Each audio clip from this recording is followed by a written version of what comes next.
hello. Hello, hello. Hello. Hey, good morning, John. Good morning, Alberto. How are you? I'm fine. It must be Fine. it must be afternoon over there. Yes, in fact, I am eating. I am having lunch. Later, I will switch off the camera. So you can eat. Exactly. And it's 9 o'clock, I guess. There, no. Yep. Okay.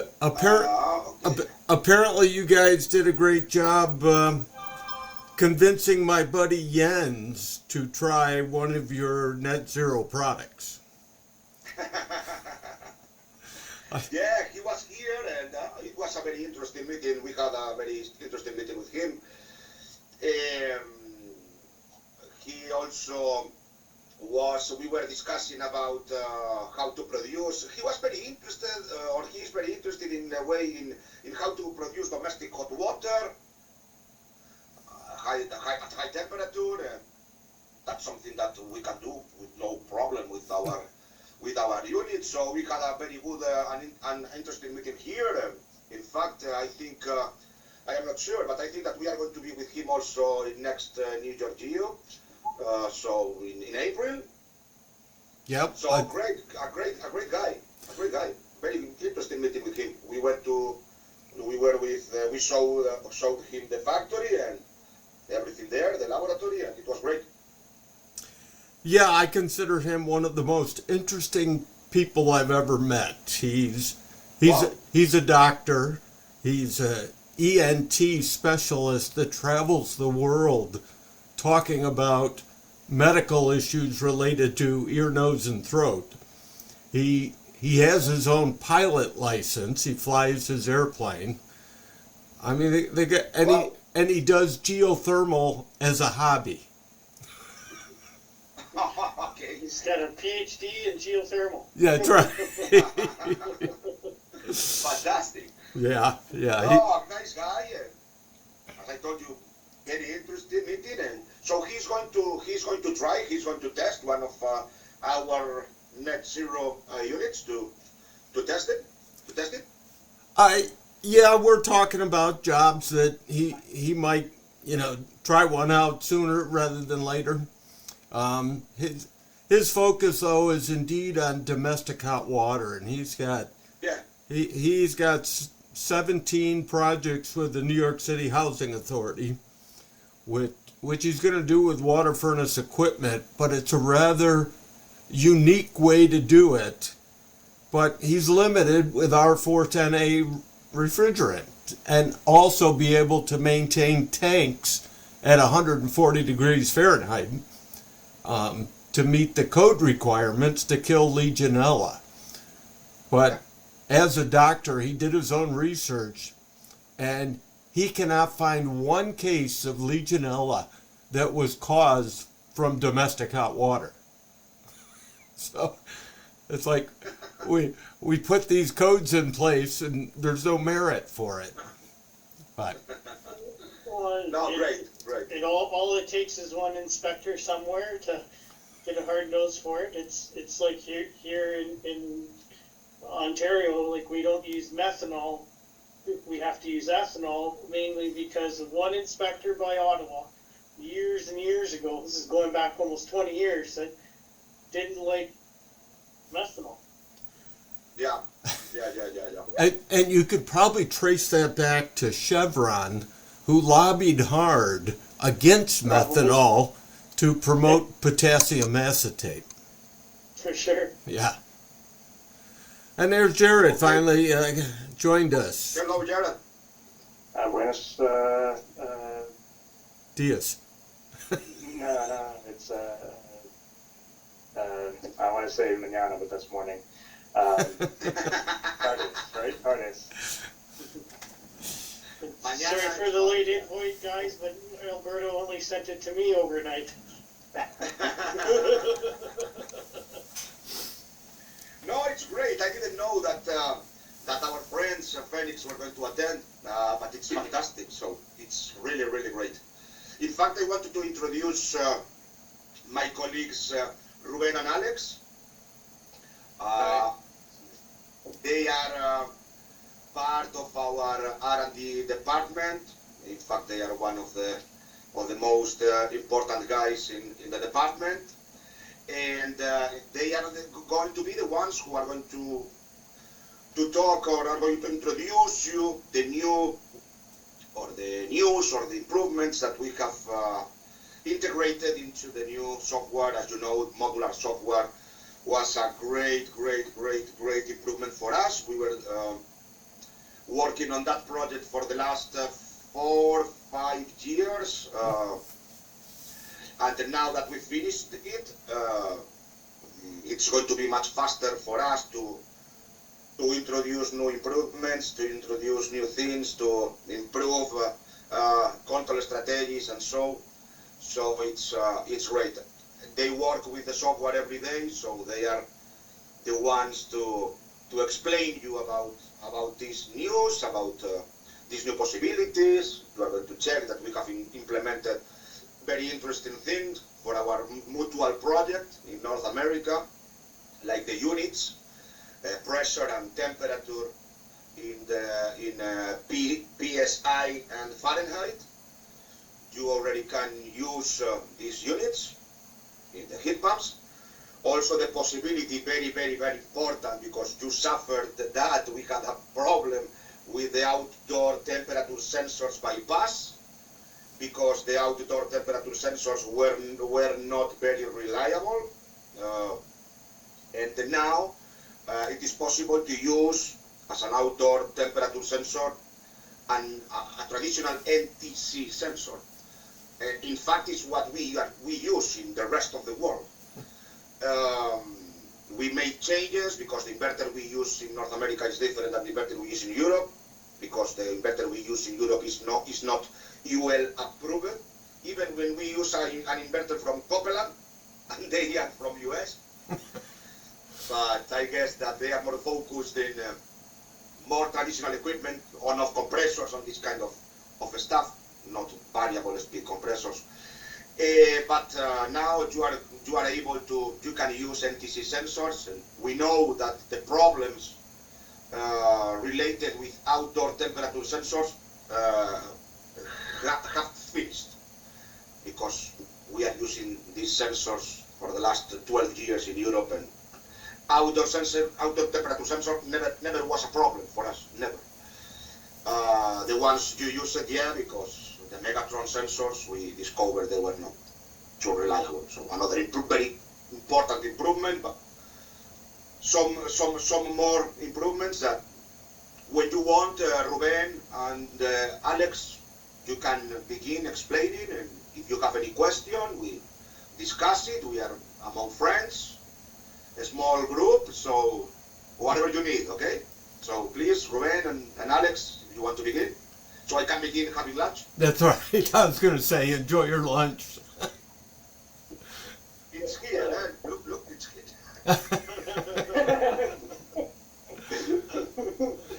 Sorry, but it is lunchtime here, and I will switch off the camera while they are talking, so you are not going to see me like...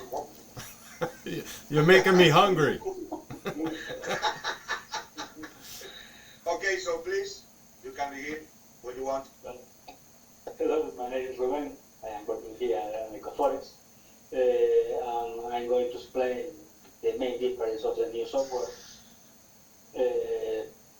especially the questions that we understand that are more interesting for you. I'm going to show the screens of the software.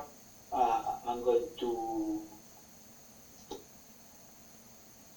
the presentation about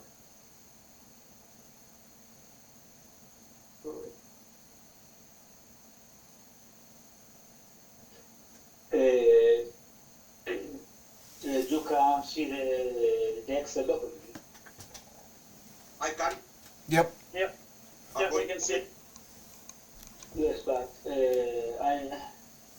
we're going to start with the installer menu, and the first new application is the Unix control. Now, in the installer menu, you can choose between two Unix systems. The first one is with the Unix that were used in the software, but now you can choose Fahrenheit and PHE as units for pressure. You only have to choose in this selector, and the units change automatically both the installer and user menu. Until now, the units that you can choose are Fahrenheit for temperature and PHE for pressure. I think this question don't have more. It doesn't need more explanation. The second difference that for us is important is the way that you introduce the model of the heat pump. Now, in configuration, heat pump model, in the first line, you can introduce the code of your model of heat pump. There are 6 letters or numbers, and you can choose the correct number. But now, in the same screen, you must introduce the role of the device. This role can be block slave,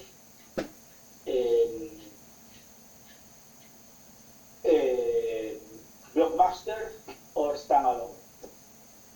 When the device is working alone, without a block control, you must choose standalone. If your device is used to control a block installation, you need to select block master. And if your device is working in a block installation but is a slave equipment, you must choose block slave. This is a new difference to configure the block installation. Do you understand me? Because my English is not too very good. Yeah. Yeah, so I'm it's trying for to the do as best as possible. If you that's have for the some doubt- cascade. Sorry? That's for cascading. Cascade. Block is cascade. It's the same. Yeah. If you have some doubt, you can ask me, and Alberto or Alex can help me to. Ruben, your English is amazing. I think that not even what is the name? Not even Oscar Wilde or this or Shakespeare can reach I am that not level of English. No Shakespeare. It's a lot better than my Spanish. Well, the next screen is used to select the number of heat pumps that are working in the cascade installation. For domestic heat pumps, you can choose 3 heat pumps, and if you are using a high capacity heat pumps, you can choose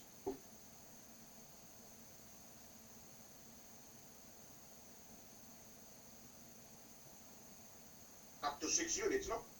6 units with the same screen. Here, you choose the screens, and in the same screen, you can see the address of the component. Heat pump 1, address 1, heat pump 6, address 6. And for domestic hot water, only 3 heat pumps with the same addresses. After that, if your device is a blockbuster, you have this screen.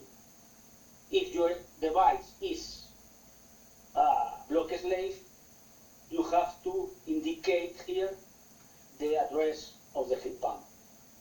In the heat pump 1, I have to choose the address 1. In heat pump, in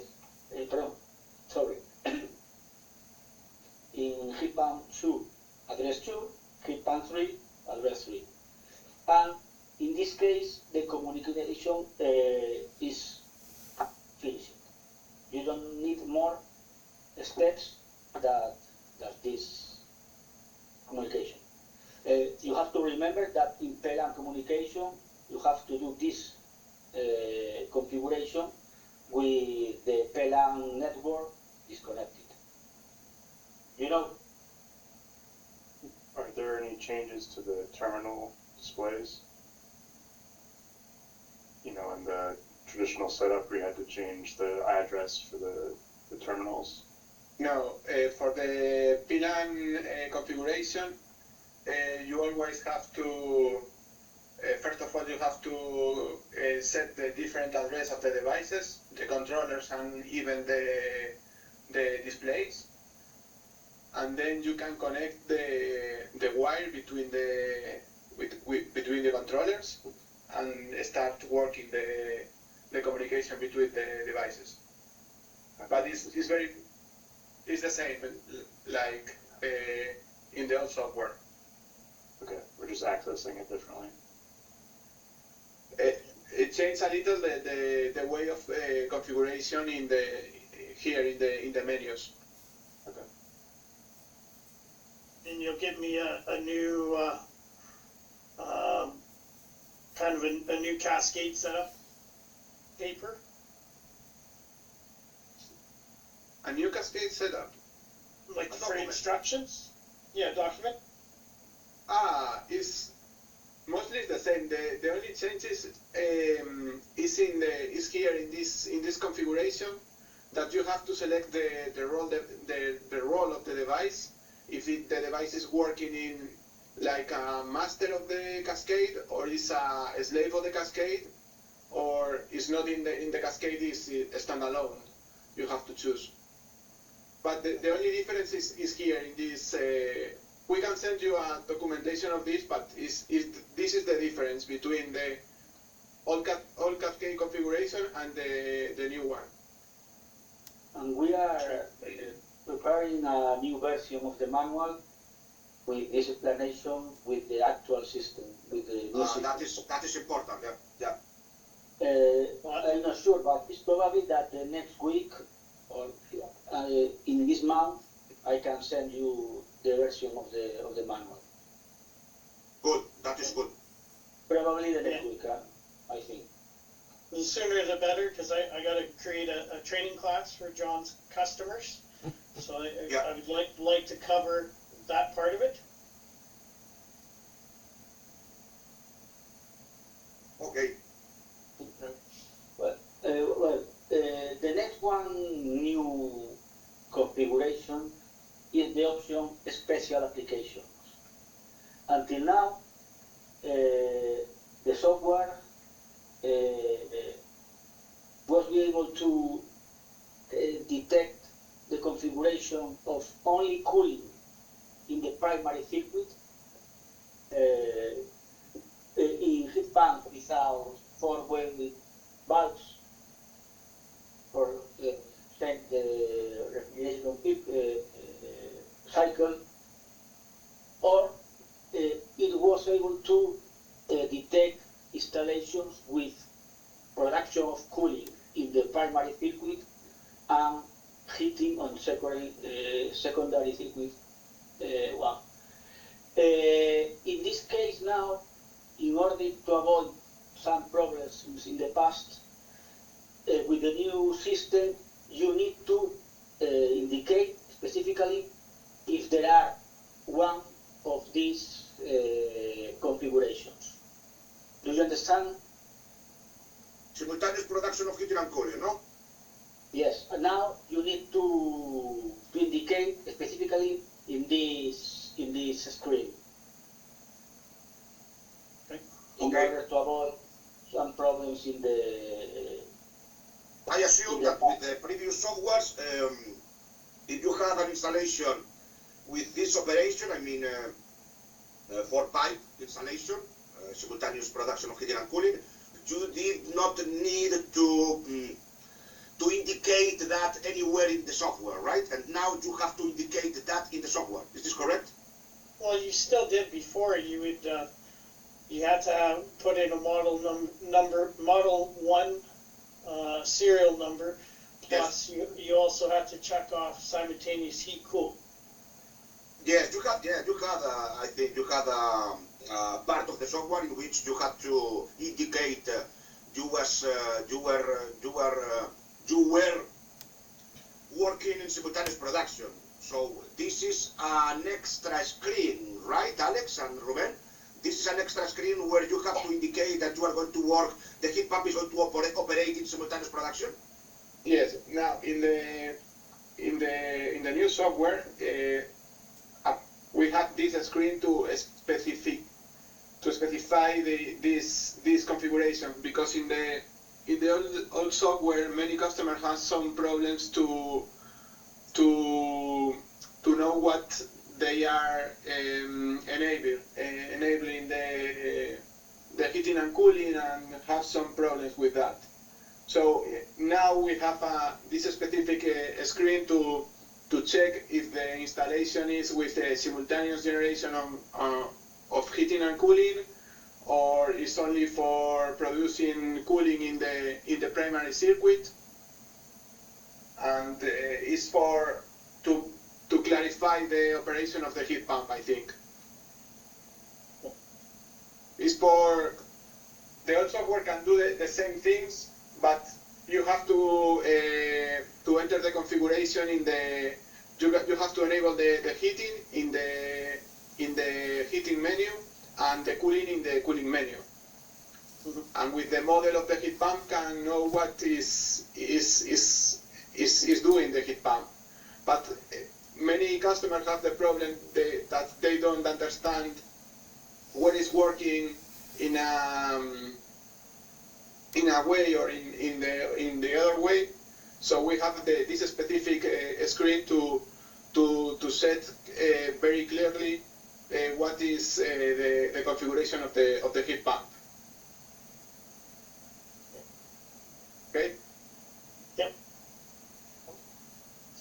Can you maybe produce a drawing for me of what you would expect to happen when you check off each one? Or like a scheme from Ricardo?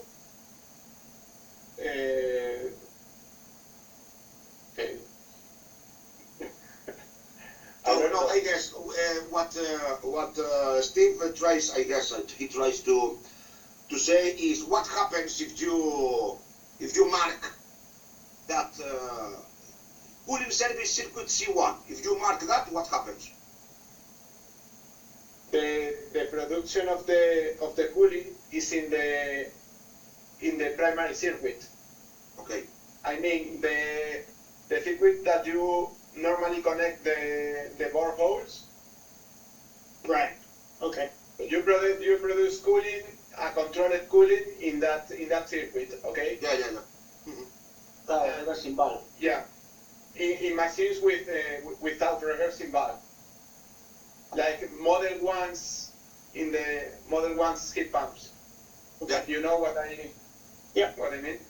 Okay. And simultaneous generation of C1 and C2 is that you produce heating in the secondary circuit and cooling in the primary circuit. Secondary circuit for you is your load circuit, and primary circuit is your source circuit, okay? Yeah, okay. Primary is source, secondary is load. So I guess maybe I'm confused by the two, because in both cases you're going to be, I think, cooling in the brine and heating in the load. Yes. In both cases. Yes, but the difference here is what is useful and what is not useful. I mean, if you use the if you use the heating is a an useful generation, I think. But if you send to the source, to the ground, it's not useful. So it's like it's used like a sink. Okay. No, okay. Let me say it this way. If you mark cooling service, okay, that is for applications where you are only producing cooling, and you are producing cooling with the circuit in the source, but you only produce cooling, and the other one, simultaneous generation, is when you want to produce heating and cooling, heating on the load side and cooling in the source side. Okay, so if you were to check off C1, then technically you would have the ground loop hooked up to load? Is Yeah. that what I'm getting? Yes? Yeah.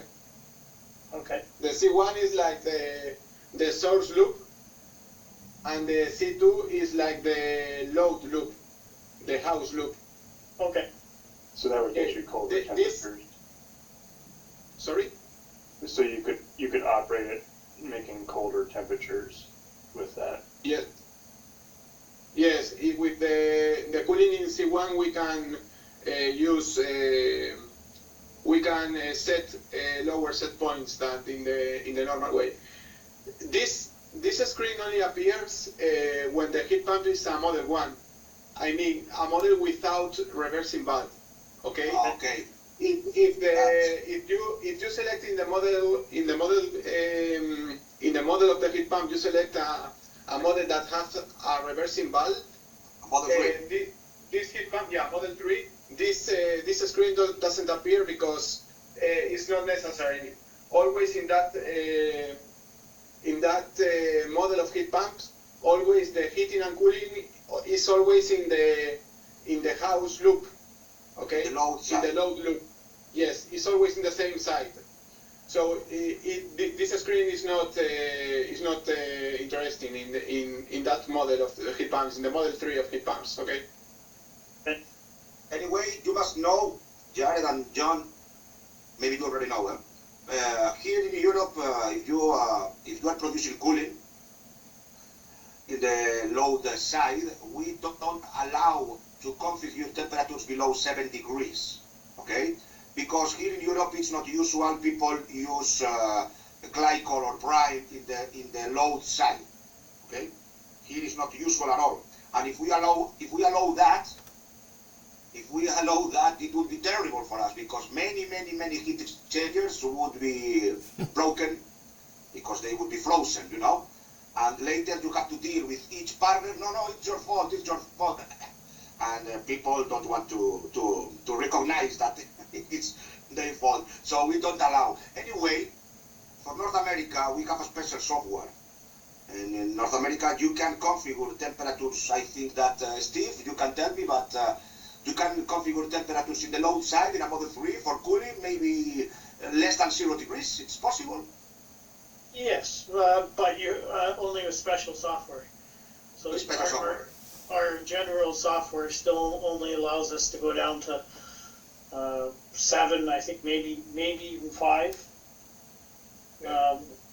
But traditionally, we still have to get a special software to allow it to go down further on the load side.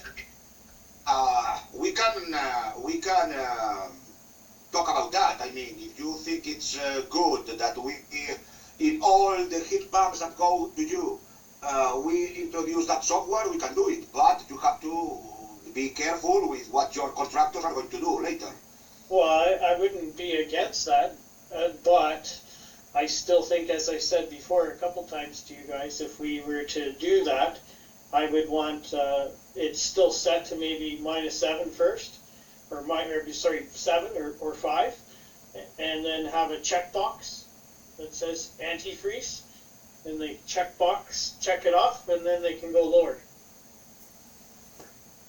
Okay, we can study that. Just so that way they're identifying that, hey, yes, I've got antifreeze in there, and if they break something, it's their own fault. Yeah, but and then I guess that people there are not like here. I mean, if a heat exchanger breaks, they are not going to go there to fill with brine to try to to try to, you know what I mean, no? Yeah. Maybe they check, yes, but then they don't introduce the enough quantity of glycol because, okay, the minimum the temperature you want to work with, the more glycol you have to introduce. So, okay, we can do that, of course. We can do that, but maybe okay, here in Europe it will be dangerous. But if there the contractors know this, they are used to work with glycol. They know how to what is the quantity of glycol they have to introduce in the installation depending on the temperatures they want to work with. If all of them know how to do that, I don't see it a problem. But I would that still, is something you again, must know. I want something like a check mark somewhere or something, so that way in the program we can identify that they said, yes, we have antifreeze. Okay. Just so that way, if there is a push and shove, then we can look in the controller and say, oh, when that heat exchanger cracked, you had a check mark saying you had antifreeze. You didn't have antifreeze, it's not warranty. One question, Alex. Alex and Robert. If you check, imagine that happens. Imagine that you have like a box and you can select, yes, I have antifreeze. If they select that box, they say, yes, I have antifreeze, and they have a problem and the heat pump breaks, they can go and quit that mark. So I mean, or it is registered. We have a register that with this software, when appears an alarm of anything like high pressure, high discharge pressure, or low evaporation pressure, all these kind of alarms, in the register appears the configuration of the minimum temperature in the house loop and in the source loop. Appears the configuration in that moment. So okay, and they cannot change that, no? People cannot change that. No, because it's in the register of the alarm. So in the register appears the working parameters in that moment and the configuration in the house loop and in the source loop to know what temperature they configure to have the minimum temperature of the circuit. You understand why I ask this, no? Because people try to to confuse you. Yeah, and they can go there after a problem and change the settings again. So no, I didn't mark that. And so that's important that we have a register that they cannot change that tells us what was exactly the configuration when one problem appeared. So yeah, that's the reason I asked that. So, okay, we will talk about this internally about the possibility of including that box. And if you mark yes, that you can configure lower temperatures in the outside. It's not very often that we would need that anyways. Like I think the only places that I've really used that was at the wineries when we're chilling water, or certainly I'm going to use it at the hockey rink that we're doing in Chicago. We'll be using that, but other than that, you don't need to go below 5 to 7 degrees in a normal house. Okay. It would usually be a simultaneous production kind of at that point if you're making anything colder than that. So I don't know that we need that necessarily. Yeah, because if that is if it happens the way you say, Steve, don't you think it's better for you and for us to have more control on those installations that we are doing just as we are doing now? I mean, sending a special software, but they have to fulfill that document that we said. Okay, I confirm that I received this special software and that I am going to configure lower temperatures. If the cases are limited, maybe that the way we are acting right now is a way of controlling more these installations, no? Yeah. Than introducing that menu to everybody. I think I'm fine with that. Okay. Because we've only maybe 5 or 6 units are running like that right now.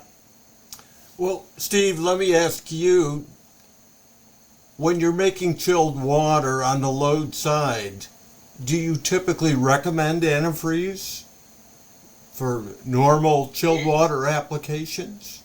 Usually I recommend some regardless, because even when you're doing it 5 to 7 degrees, if a pump fails, you're at 1 degree zero, very close to freezing mark already. Yeah, that's our general practice because one, we're normally dealing with single speed compressors. And if you lose that pump, you're drawing so much BTU out of the load loop when you're in cooling that water will freeze almost instantly. So we always recommend antifreeze, even when you're making, I don't know, I say 44, 45 degrees Fahrenheit, which is what, like 7, 8, 9 Celsius. Yeah, 8 or 9 Celsius. So I still recommend to all the guys to put antifreeze on both sides. It doesn't necessarily have to be at a huge concentration.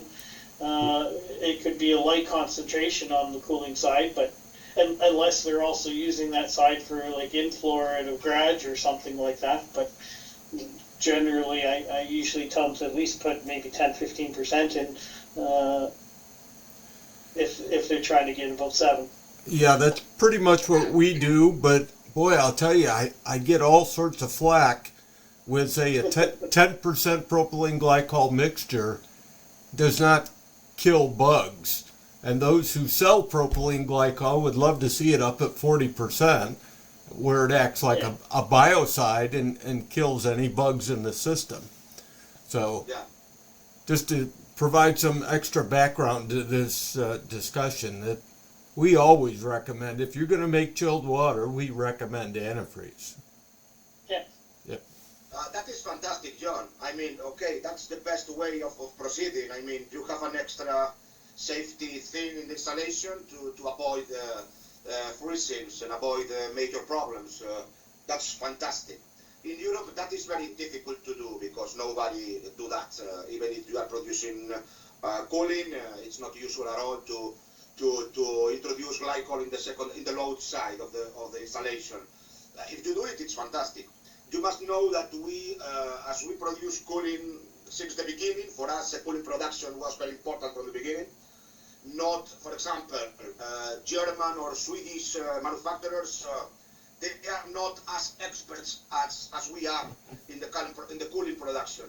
I tell you this because we have introduced control strategies so that it is very difficult, very, very difficult that you have a problem, that you can break one heat exchanger when you are producing cooling, even if you don't have a glycol in the load side, because imagine that you have a problem with the circulation pump, okay? If you have a problem with the circulation pump, that is really bad because the temperature that you are measuring with the temperature sensor that we have inside the heat pump, in the outlet and in the inlet, that temperature is not representative because you don't have flow. Maybe there, in that sensor, where that sensor is placed, you have maybe 7 degrees, but inside the heat exchanger, as the compressor does not stop, just the circulation pump, but not the compressor, maybe inside the heat exchanger you have minus, I don't know, and the heat exchanger breaks. So, we, for avoiding that to happen, we don't take into account the temperature that sensor is measuring for stopping the heat pump. What we are taking into account is the evaporation temperature, so the temperature of the refrigerant, because the compressor does not stop, so that temperature is representative. So, for example, if you configure 7 degrees, the alarm is going to appear if you reach, I think, 5 degrees, but not 5 degrees itself, but the corresponding evaporation temperature for the 5 degrees in the prime. You know what I mean? Yeah. Yep. You know what I mean? So that's important for you to know also. Of course, again, I tell you, it's fantastic. If you use glycol, then it's fantastic, much better. But our heat pumps are prepared to, okay, imagine that you have a problem and you have a problem with the circulation pump or with the voltage that stops the circulation pump, and you reactivate the heat pump one and again and again and again. At the end, you are going to break the heat exchanger. because you are playing with fire, no, in a way. Well, But, and that's not just your heat exchangers, even the other ones that we use here in North America. It's the same thing. You reset it 2 or 3 times with no flow, it's gone. Yeah. It may be the first time you're okay. After that, if you do it by the 3rd time and you reset that coil with no flow, it's cracked.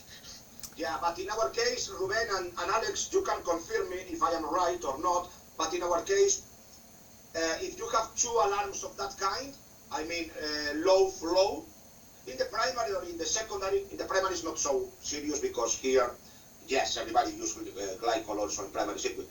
But in secondary circuit, if you have 2 times that alarm, then the end user cannot reset the heat pump. The installer must do it. Am I correct, Ruben? By the moment, Yes. not. By the moment, you can reset the alarms. The user can reset the alarms, but if the controller detects that there is no flow, like checking the temperature difference between the inlet and outlet and the evaporation temperature, that the controller thinks that there is no flow, the machine cannot start again. Yeah, okay, it's a question. Okay, we do it by taking into account the temperatures. Okay, for example, the heat pump stops because there is an alarm of low flow, so possibility of we have ice in the heat exchanger. So I guess then that what we do is to activate the circulation pump, and if there is a delta T, then the heat pump assumes that there is no flow, because if there is flow, the temperature is going to be the same in the inlet and in the outlet. So if the temperature is not the same, then the heat pump cannot start again, right? Yes. If there is a problem, for example, if you close a valve in the circuit and there is no circulation, the heat pump maybe can start the first time, but the second time the temperatures are not coherent between them, so the heat pump will not start again. Okay. And then how does the installer re-enable it? First of all, they have to check that if there is a problem with the valve close or something like that, and check if the pump is working, can work. And if you have flow, the machine can restart. Because the measure of the temperatures are correct, are the same temperatures, I think. I mean. So merely by re-establishing flow, the heat pump will automatically restart.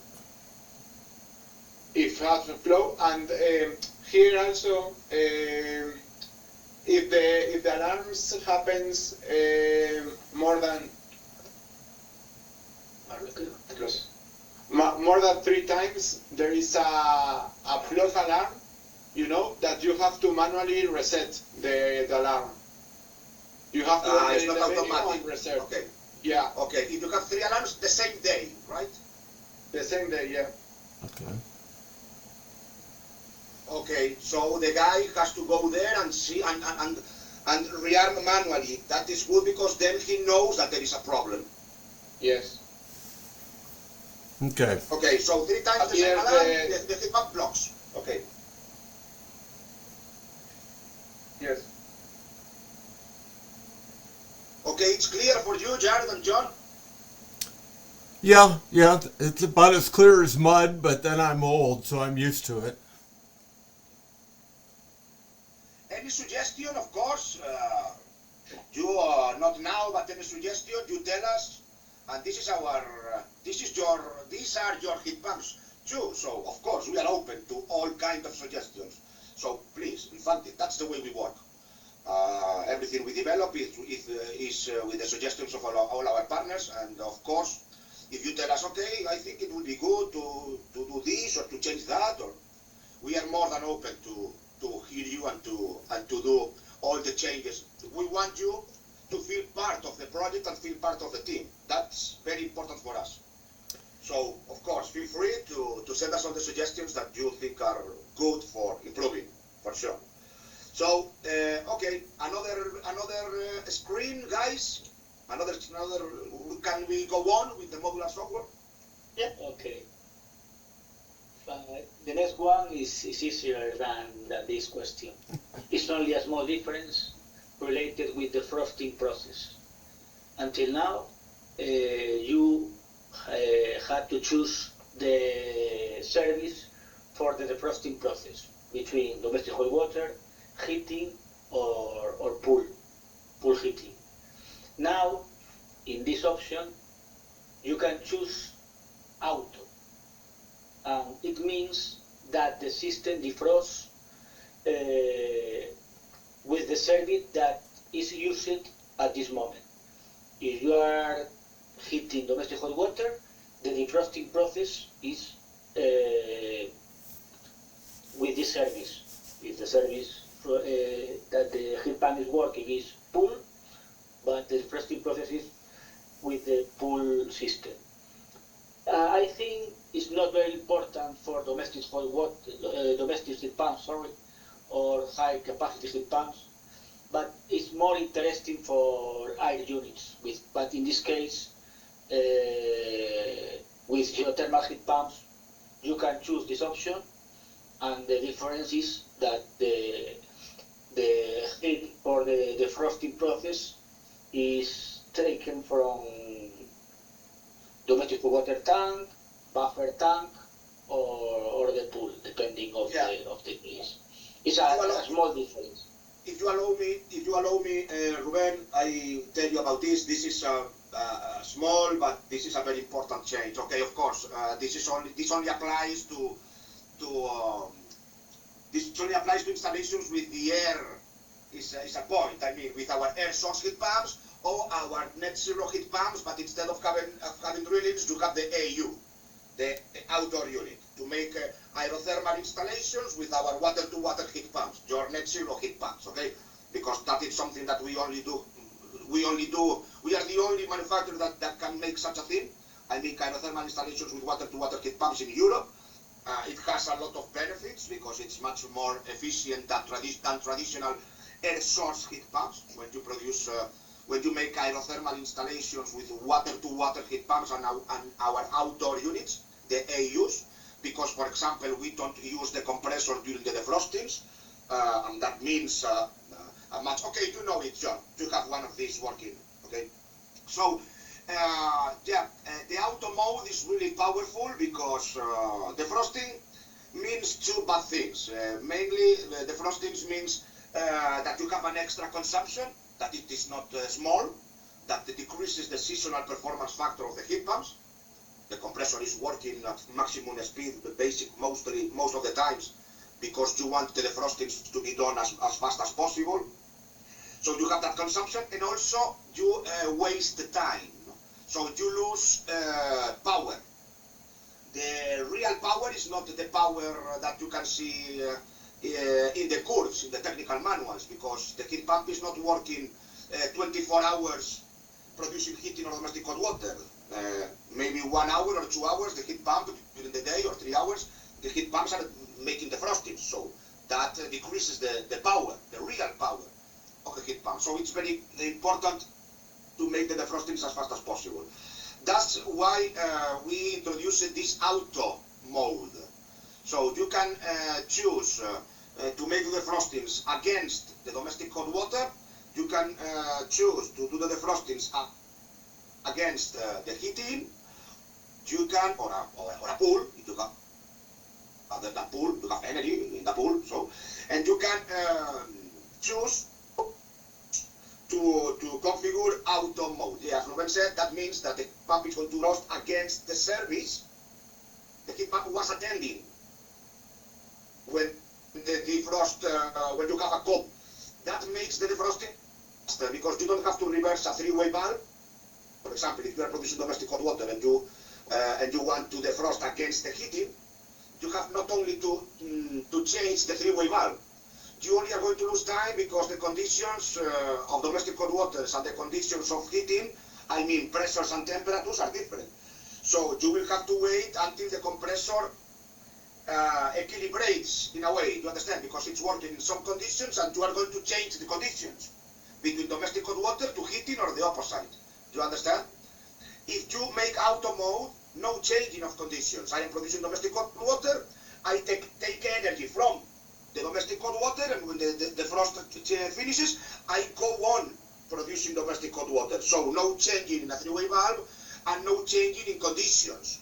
So that makes the defrostings much faster, and that is a good improvement.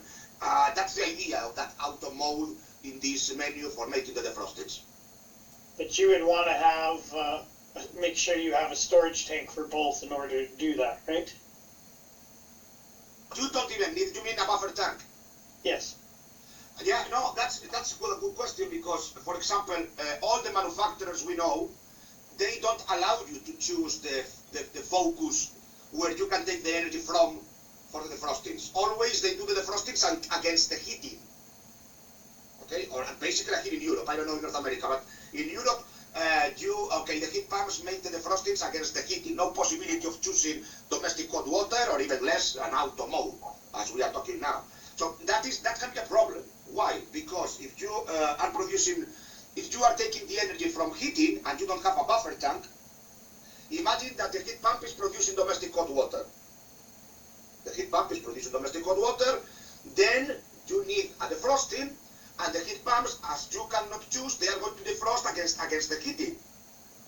But what happens if all the valves, because you don't have demand of heating or whatever, all the valves, because of the control that you have in your house, all the valves of your house are closed?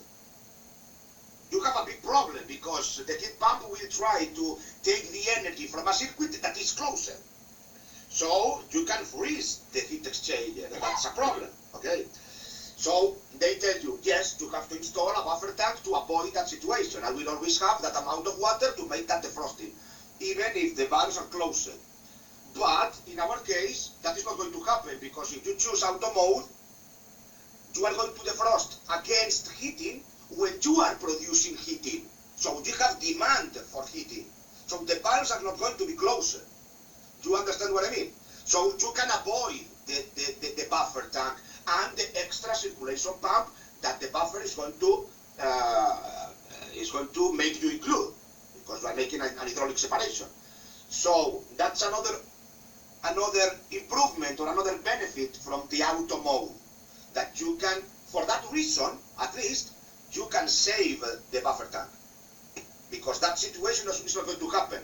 I am producing heating. Do you understand what I mean? So does it check for temperature? So what happens if, for example, it just switched to heating, and the heating cycle maybe is only 20 C? Would it check and then say, oh, maybe that's a little bit cold for defrost, we should use the domestic hot water? Oh, if it is 20 C, if the heating is 20 C, something really strange is happening with installation. Because how it is possible that the temperature, minimum with an underfloor heating, you are going to produce water at 35 degrees, more or less, and you have an offset. But we also use air handlers here. Yes, but even so we don't necessarily have that mass of the floor sometimes if you're just doing an air handler at that point in time. But the air handler, we are talking about source side. And now we are talking about load side. Independently of you have drillings on an air source or an AU, you are producing water at 35 degrees minimum for an in-floor heating. Independently of if you have a geothermal installation or an aerothermal installation. Can that happen? Okay, I don't see how that can happen. Okay, maybe it can happen sometimes, but I don't see how the installation can be at 20 degrees. Alberto. Well, if you're using an air handler, it can. Like, if you have in-floor on the load side, then you're okay. But if you have an air handler on the load side, the air handler can cool that temperature down pretty quick. Yeah, in our shop, all we have are air handlers, And Jared and I were talking the other day about the need to either put a domestic hot water tank in to handle defrost, because the way it defrosts now, it very quickly chills the load side because there's not a lot of volume or mass. And indeed, we think it's a problem in that particular application, that there's just not enough energy on the load side to properly defrost the outdoor coil. Yes, but in that case, you can choose the defrosting source. Okay, so maybe if you have an air handler, maybe it's better to choose another way to make the defrost. And for this type of problems, the heat pumps that have the electrical resistance inside, if the temperature drops below 8 degrees Celsius, the electrical resistance can turn on to maintain the temperature of the system. Okay. Okay. But for making the defrost, it's true that you have to defrost to a system, to a circuit that has at least an amount of energy to make the defrost. And also it's important to check if there is some comfort problems, maybe with the air handling units and these kind of things, with fan coils, for example, that if you start to defrost with that emission system, the temperatures can cool down very quickly, and there is a discomfort in the zone, in the area, Yep. in the house. Yep. So maybe in that case, you have to need a tank, a buffer tank. Well, we do. But maybe We do have a small buffer tank. It's like 22 Yeah. gallons, but we were thinking of just putting a domestic hot water tank in and let the Yeah. heat pump maintain domestic hot water. And that way we've got a reasonable source, and our domestic hot water load is so small. Heck, we've lived for years without any hot water in our shop. So, Yes, It works I think really, that the really big well problem- off the domestic tank. I can attest to that for my house. Like, my tank in all winter long is pretty much maintained at 160 degrees with the superheater. And so when it Yeah. switches to defrost off that, it takes moments to Yeah. defrost the Yeah. whole oil. And Of course. the tank doesn't drop down to much more below 130 during the whole defrost cycle, and then the superheater brings it right back up to 160 Yes. again. yeah. Yes, completely. When we talk about the combination of the Netzero heat pumps with AUs, it has a lot of sense to make the defrosting with domestic hot water because we have HTR technology, of course. Yep. That the combination of both technologies is incredible. In our air source heat pumps, we don't have HTR technology, so it's not. You don't have that possibility. But of course, with Netzero and with HTR, that is amazing because you finish the defrosting and then you recover the temperature in the domestic hot water tank. At the same time, you are producing heating with the HTR technology, so you don't feel almost anything. So of course, and yeah, what Alex told you, of course, yeah. I mean, if you are producing heating with the fan coils or with an air handler, yes, in that case, we recommend a buffer tank in parallel. Because if not, the comfort, of course, you are like the fan is moving, you are cooling your house. So with radiators or in-floor heating, underfloor heating, yeah, you can decide to install buffer or not to install it. Maybe if you don't have a lot of volume, maybe you can install a buffer, but in the returning to increase the volume of the installation, not in parallel, so you can save a circulation pump. But with fan coils or air handlers, yes, because of comfort, in those cases, it's recommended to install a buffer Yep. tank to a house while you are doing a defrosting. Okay, so here we were talking about the modes for the frosting against heating, against the domestic hot water, or the auto mode, which we think is a very good improvement that makes the frosting against the demand that is attending at the moment. Okay, so if you can go on, Ruben. I got maybe one more question for that. Sorry. Okay. So if you were to pick even the load side, for example, and in there you have some in-floor and you have some forced air, because if you pick in the heating mode, you get to say whether it's in-floor or if it's an air handler. When you're defrosting in that cycle, would it ignore the air handlers and just pull it from the in-floor? No, No. not now. Okay. Uses the all heating systems Okay. by now. Okay. No problem. Something to think Good about. question. I didn't know that. That's a good question. Something to think about. Maybe. No. That's a good question. Yeah. If you have more than one system, Yeah. Only that's a open the good in-floor. question.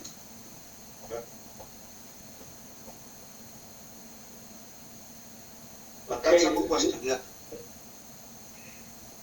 Sorry, Ruben. Well, I think the frosting is clear. Yeah. With a new ideas to work. The next one, the next change is a small change in this case.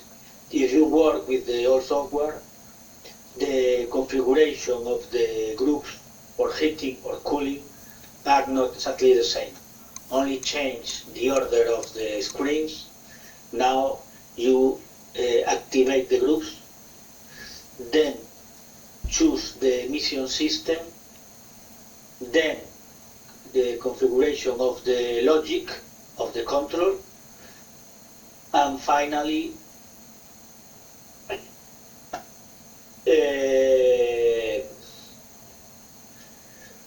you configure the thermostat logic. It's almost the same, but we decided to change the order. It's not a important change, but we think that the new one configuration is easier to understand for the installer.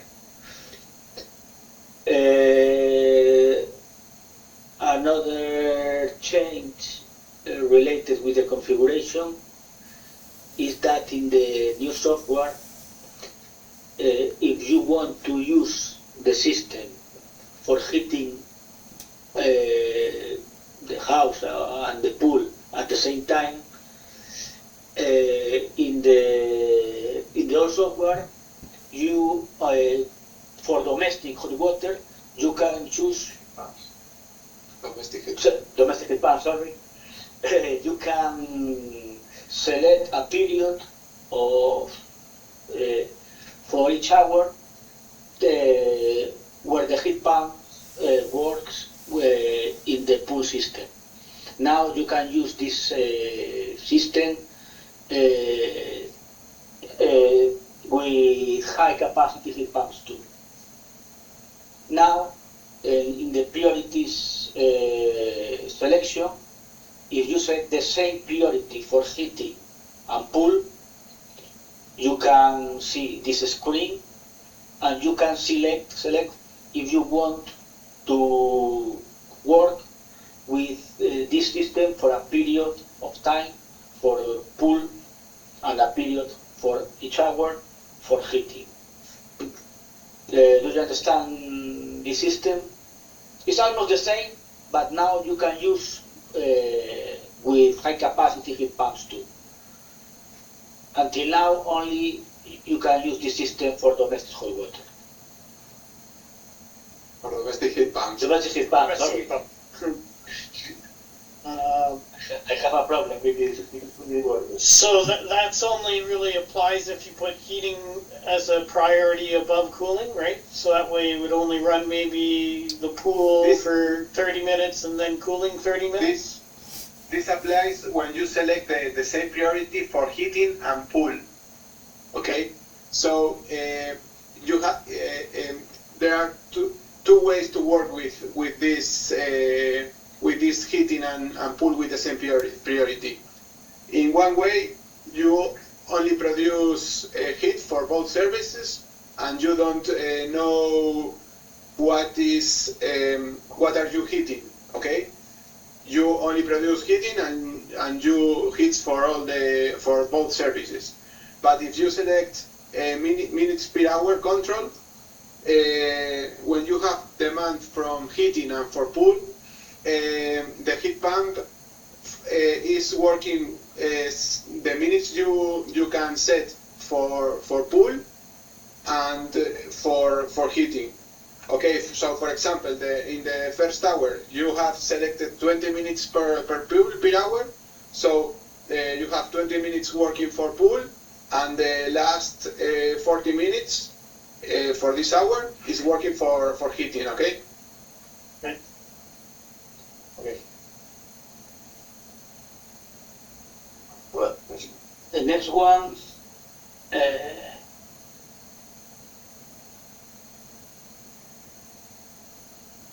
Well, it's related with the auxiliary heaters, electric heaters. With the new software, there are energy meters for the auxiliary electric heaters, both for the internal electric heater, the domestic hot water tank electric heaters, or for the heater in the buffer tank or boiler. In case of electric heaters, these ones, you can indicate the heating capacity of the heater, because you know the capacity of the system that you install, and this way the system can take that into account, and the energy meter indicate the power consumption of the auxiliary heaters. This is new for this version, and we need that you indicate the capacity of the auxiliary heater in this case. You know? Yeah, that is because now in the energy meters, if you have an electrical heater and the electrical heater starts, until now we did not show the consumption of the electricity separately from the heat pump, you know. But now we have separated energy meters, so we have more information. You have the energy that is provided by the heat pump, by the compressor, and in case that happens, the energy that is provided by the electric heater in case you have an electric heater and you configure the way that it can start as an auxiliary or as an emergency system. So you have more information. That is the reason why you have to indicate the capacity, and that is going to be taken into account by the energy meter to show if the electrical heater starts, to show that consumption also. You understand? Yeah. Yep. So This will show me more information. is that just for new units? So, like, did you have to add another CT, or will that work also in the old units? My colleagues, Ruben, Alex, I guess that in all units, no? If you update the software, no? Software. Yes, the measure is by software. Okay. You can select here the capacity of the electrical heater, so we know when we activate the electrical heater, so we can count the energy involved in the electrical heater. Okay. So you're not measuring the energy, you're calculating the energy. Yes. Okay. We are calculating. We need the power of the electrical heater, so we can count with the time. We know the energy that the electrical heater is consuming. Yep. The consumption of the electrical heater. So that was one of the questions I was going to ask. Is this software backward compatible with our existing units in the field?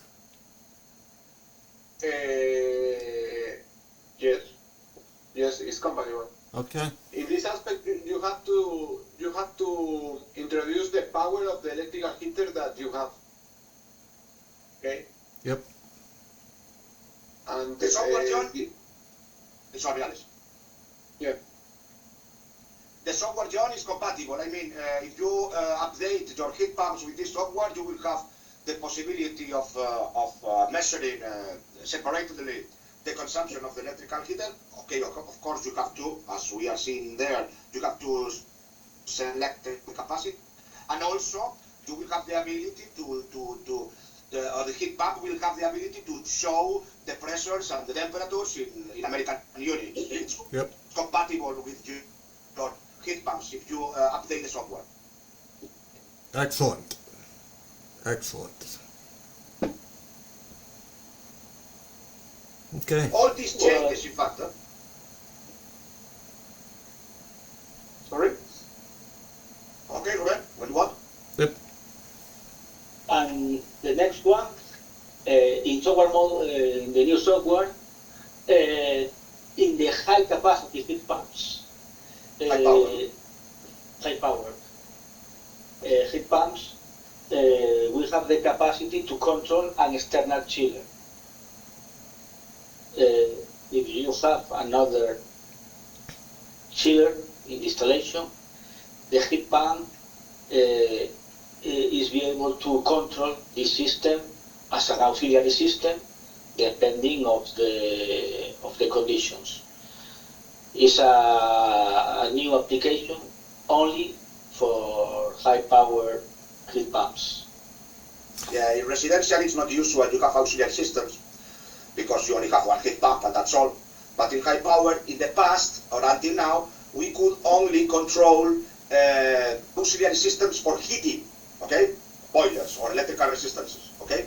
Electrical heaters. But now we can also control auxiliary systems for cooling. Not only for heating, but also for cooling. That's the idea. And the way we control is similar to the way we control the boilers for heating, okay?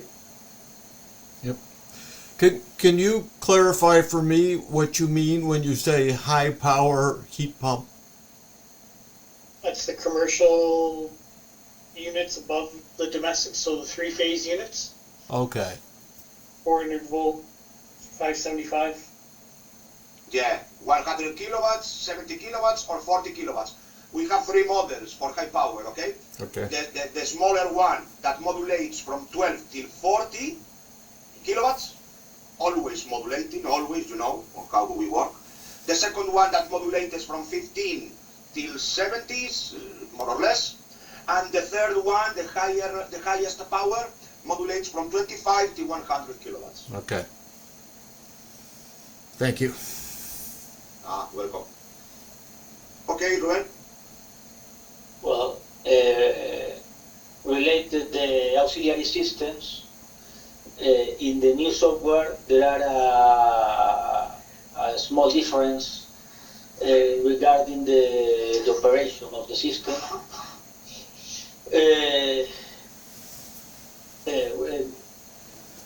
We can use the auxiliary systems as support, both in parallel or in sequential mode for domestic hot water.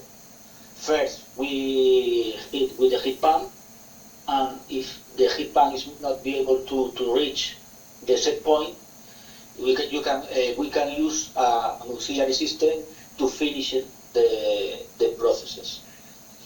In this case, the configuration of the auxiliary systems is different in the new software, and you need to configure three parameters. The first one, the equivalent temperature, is the temperature. You need a temperature lower than this value in order to use the auxiliary system.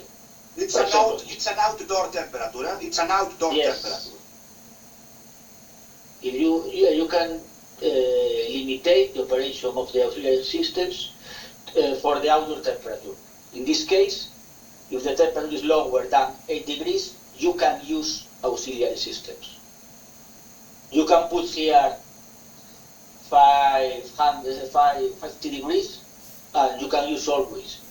But if you only can use for lower outdoor temperatures, you can fix here the appropriate value. Okay. This is more related, for example, this has more sense, for example, if you are, this is for, as Ruben said, for limiting the start tips of the auxiliary system, because what you are going to do, you will want is to use the heat pump as much as possible. So, for example, an air source heat pump, if the outdoor temperature is higher than, I don't know, 7 degrees, the efficiency you are going to get is good, and you don't want the auxiliary system to start. Never, no?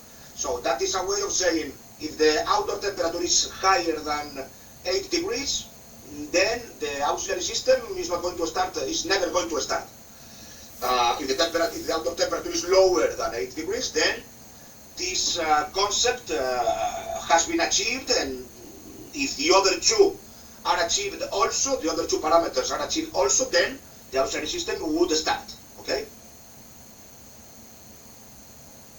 Okay. And so like the aerothermal in my house, I use the diameter parameters for when it's like colder than -10 degrees. I usually will have the internal electric heater help assist my hot water tank, so that way it's not running as long in hot water and heats the house. Yeah, and you configure that value, that equivalent temperature to -10 degrees. Yeah. Okay. The other point, Ruben, delta T start. The second condition to start the auxiliary systems is that the set point and the actual temperature there are a difference between both values. In this case, for 5 degrees, the auxiliary system only runs if the difference between the temperature at the outlet of the heat pump and the set point is higher than this value. And you can configure this value according to your installation. Okay. If you are near of the set point, you don't need use the auxiliary system normally in order to improve the efficiency of the installation. Okay.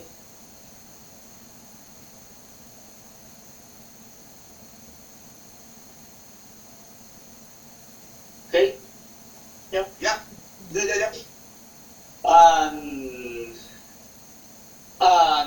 And the third one is a time condition, starting time, and it's the time that the previous conditions are necessary in order to starting the auxiliary system. You can put 1 minute, 2 minutes, 5 minutes, 10 minutes. It depends on the time that you want to wait for the auxiliary system. And you can configure for different values, both for domestic hot water, heating, pool, That's interesting. or cooling applications. Yeah. And You can configure different values for each demand. I like that. That's much better than before. Yeah, because before was the same value for all the demands, right? Yeah. For all the services, no? Now Yeah. it's they're independent. You can configure different values per service, okay? Okay, good. well, the next one I'm going to talk about protections. Here in the menu of protections, we have a new option for the anti-frost system in order to freeze installation with water. Until now, we have an anti-frost system that when outdoor temperature was too low, it runs and circulating pumps run in order, or heat pump starts in order to keep the temperature in a safety value. Now you can choose different protections for the production circuit between the heat pump and buffer tank, and to choose protect between the buffer tank and the consumption, the fan coils or the underfloor heating system, depending on the configuration of the installation. Some doubt about that? Okay, I assume that this is for mainly for air source heat pumps, maybe?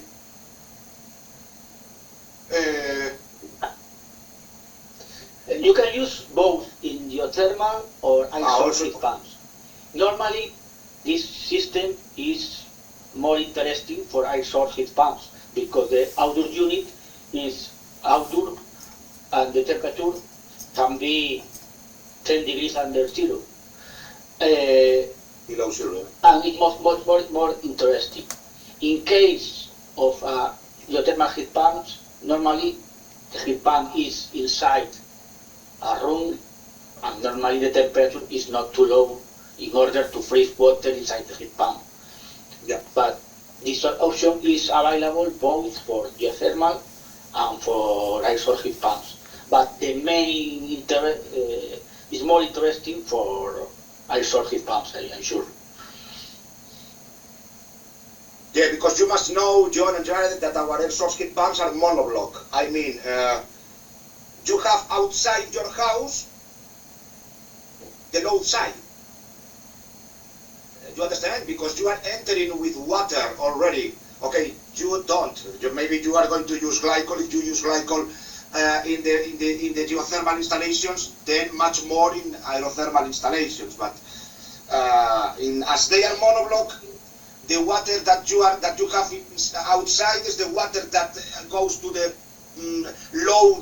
load side already. So that water, if you don't use glycol, and that's typical here, you can that water can freeze because you have outdoor. Maybe you have -5 or -7 degrees. Imagine that you have like a storm and the controller of the heat pump breaks, and you don't have the ability to start the circulation pump or to avoid that. No, so it's recommended in these cases to use glycol and also these protections that they are talking about. So if you check, Ruben, if you check or you mark anti-frost, the first one, what the heat pump makes, what the heat pump does. In this case, you protect the circuit between the outdoor unit or the heat pump and the buffer.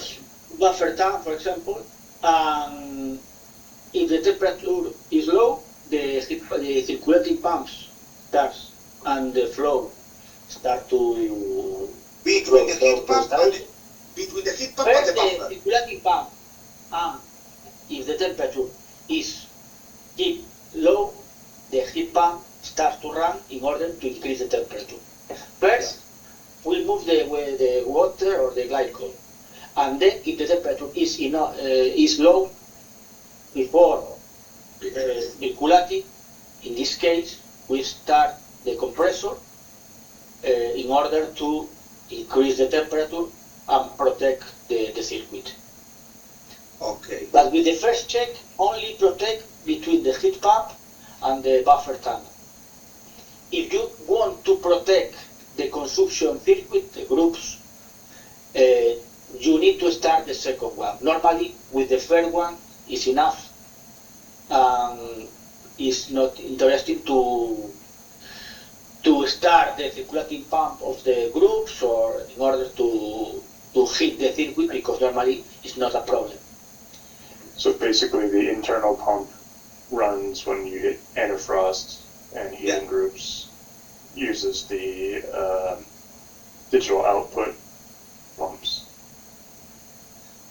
Yes, I guess, Ruben, that for the second option, heating groups, of course, those circulation pumps must be connected to the heat pump, not to an external control system. No.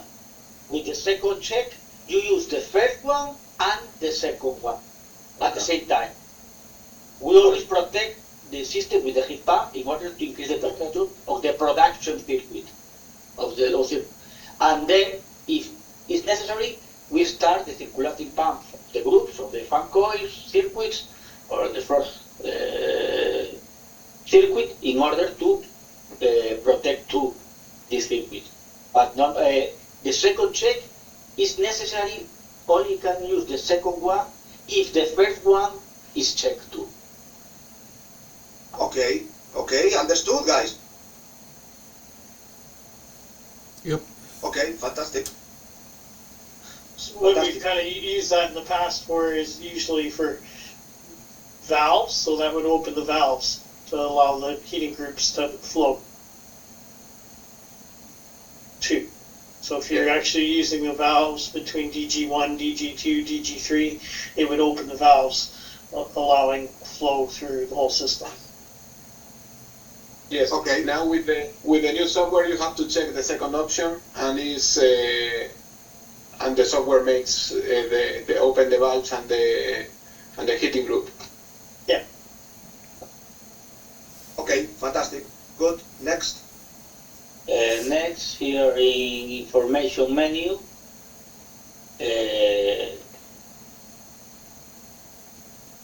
It's interesting that you explain how to choose how to choose now the NTC sensor as the outdoor sensor. yes, it is the next one, I think. Okay, good. Here, sorry.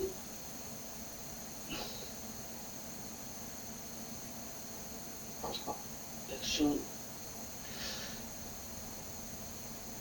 Here El sensor te lo pasaste porque está arriba. in this option, sorry.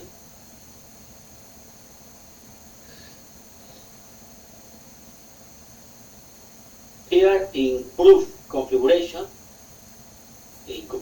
option proof configuration, here you have the solution for outdoor temperature. Until now, depending on the heat pumps, you can use or NTC or bus sensor. Now, in the software, in the new software, you can choose between two options. You can change here bus or NTC. Depending of the selection, you can use this one or this one. In case to choose NTC sensor, in this case, you are using the sensor of the group 4. You can use the group 4, but in this case, the group is a direct group. You cannot control the temperature because the group, the sensor for outdoor temperature, takes the place of temperature of group 4. Do you understand? This is very, very important because we had, as I explained at the beginning, many problems with outdoor sensors. You suffered, you know what I mean, because of the reliability of those bus sensors. You must know that we don't use those bus sensors for measuring the outdoor temperature in Europe. There is a reason. It was not because we wanted to make something worse for North America. No. It came because in Europe we use Copeland inverter. Okay? Copeland inverter measures by itself the discharge temperature of the compressor. And that's a value, a very important value to get measured for us to manage the operation of the heat pump. The discharge temperature sensor, okay? The inverter from Copeland measures that value. But current inverter does not measure that value. So we had to include one sensor to measure the discharge temperature. So we were losing one signal, you know, because we are using that signal for the discharge temperature. So as we faced so many problems with this bus sensor, we were talking with the GeoSmart also because they had also all your feedback, and we decided, okay, instead of having the capacity of controlling or managing one direct group and 3 mixing groups, it is better to manage 2 direct groups and 2 mixing groups, but having the ability to install an NTC sensor as an outdoor sensor. We lost the capacity of one mixing group because we are using that signal for the NTC sensor. Do you understand? Yep. Yeah. Good, because for us it's important for you to understand why this, no? But I think this is going to be an incredible improvement that is going to allow us to sleep much better in the nights, because we are using NTC sensors all these 12 years in Europe, and we never had problems with outdoor sensors, never. We began having problems with outdoor sensors in our Netzero heat pumps because of the bus sensor. But with the NTC sensor, you are going to see that no problems at all. So now you have the ability of choosing between NTC and the previous bus sensor. I recommend you to use NTC, but it's your decision. It'd be AI 14 would be the sensor location. And from our perspective, we would probably recommend, if you have a couple air handlers that you're trying to control with it, you would put the air handlers in group 1 and group 4, and then have the in-floor for group 2 and group 3. Yes, because you don't need mixing in those, yeah, exactly. Exactly. Okay, this is, I wanted us to explain to you this, because this is a very good improvement that we implemented for avoiding all those, forgive me, but fucking problems with the Megatron sensors. Amen. No, it was crazy for us, this, and finally, yeah, we had a very important meeting with Steve, with Chad, with Stan. We also had your feedback when I was there. You remember, John, with you and with Jared, when I was there in your facilities, and we decided to go this direction. Yep. So the new units be coming with an NTC sensor. Yes, yes.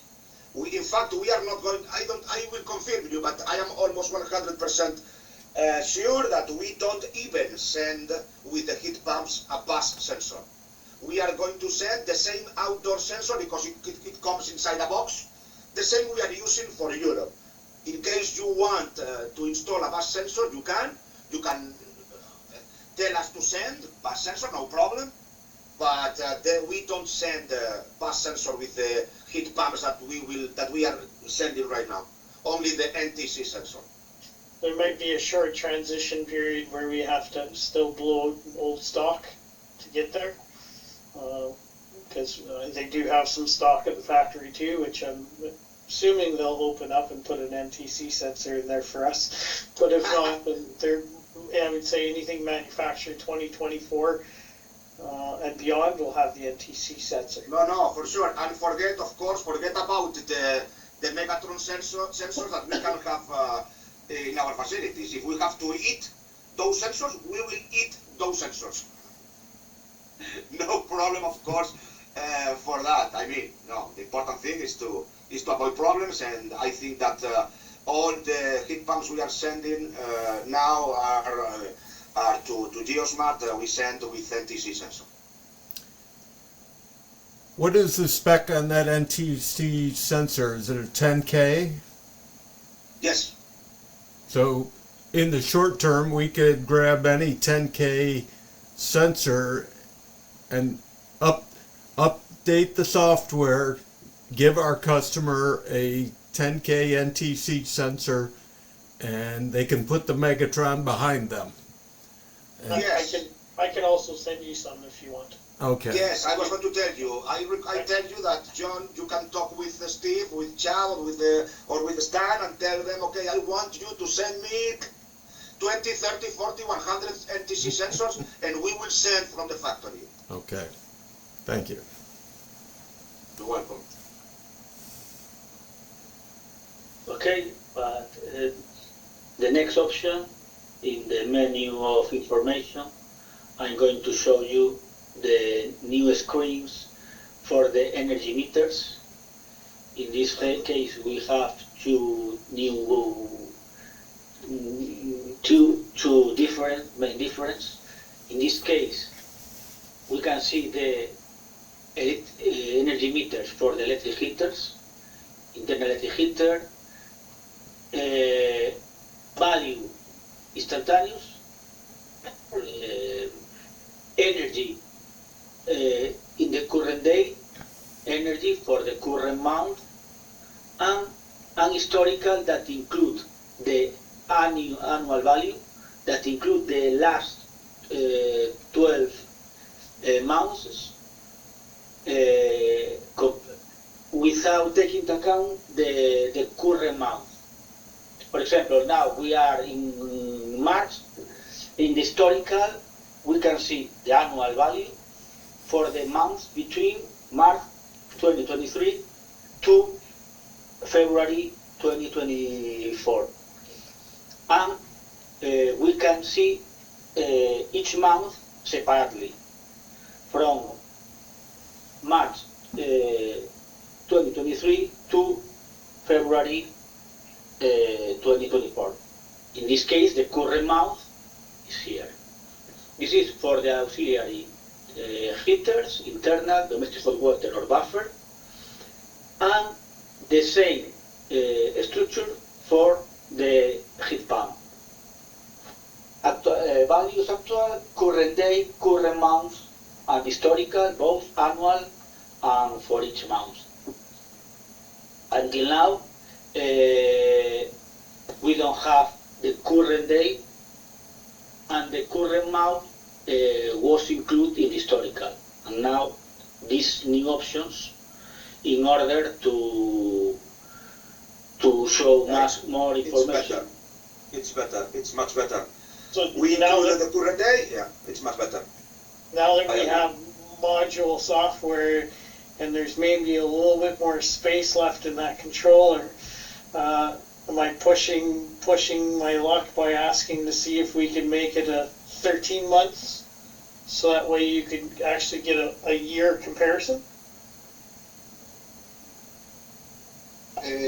Yes, in the historical screen you can see the last year, but the current month is specific in the screen of the current month. I mean, for example, now we are in March, so the March of 2023 is in the historical screen, the March of last year, but March of 2024 is in the current month, appears in the screens. So the historical monthly data are 12 full months. So if you're 12, yeah, yes, 12 full months in the historical data, and the current month is only the current, this month. Yeah. yeah, You Yeah, have to the current assume. one, yeah. You have to assume both of them, historical and current, that you have 13 months. Okay? Yes. Or not 13, 12 and a half or 12 and 20 days. 12 and depending. yeah. 12 and 4 days, if it is now. right. 12 and 4 days. Perfect, because it'd be nice to be able to say, okay, today, last year, compared to today, what's my difference? Which, there's too many other variables that'll dictate that. Like, I'm sure today, last year wasn't 65 degrees outside. Yeah. You are living in Spain, as I told you, Steve. Now you are living in See Spain. the ocean in the back?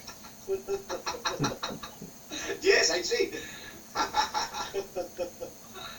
No, great. No, I think this is also a good thing to include. And besides, we separate also between the heat pump itself and the electrical heater in case you install. So, and the daily measurement also is good. For example, here in Europe, if you have that daily measurement, you don't need to install anything else to get. It's something you need in your heat pump to avoid installing an extra system as the EasyNet for having grants, for receiving grants. Okay, you need this energy meter that measures the energy and the power and so of the day, not only that month or that year, but also that day. So that was one of the reasons we included this. So I don't know if there are more things, Ruben. No more things related to installer menu. There are some differences in user menu. I'm going to show, but there are only 5 or 6. It's not too much. I think it's faster than installer menu. I'm still going In to be this case- at the very end. I want you to maybe, if you can, go through the new alarms too, because I know there's some new alarms. Alarms, tienes una hoja con... I'm not going to be easy today on you today. Maybe they didn't prepare the questions about the alarms. Because our heat pumps don't have alarms. They work perfectly. They work very well every day. No, we introduced new alarms, Ruben. Yeah, I guess so, because I Steve, don't know of alarms. There is a new register of the alarms that is this. In this case, this is in the alarm log in the installer menu. For the main alarms here, I can show some information. In this case, low flow operator. This is the alarm, this is the code, and this is information of the conditions of the heat pump when the alarm appears. that is really important. Yeah. This is the way that we show an alarm, important alarm in the alarm log for the installer. This information can be consulted by the installer, not for the user. You need the code. Here there are the main parameters related to the refrigeration unit of the heat pump, in order that you can check the reason.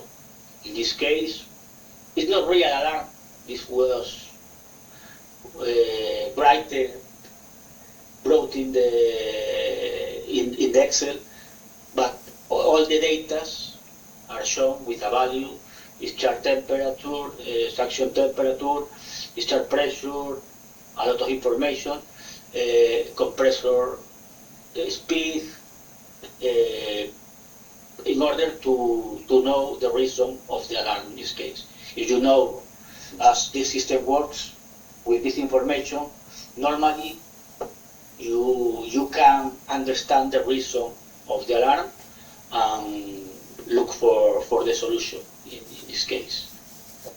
And the other one is related to the cascade installations.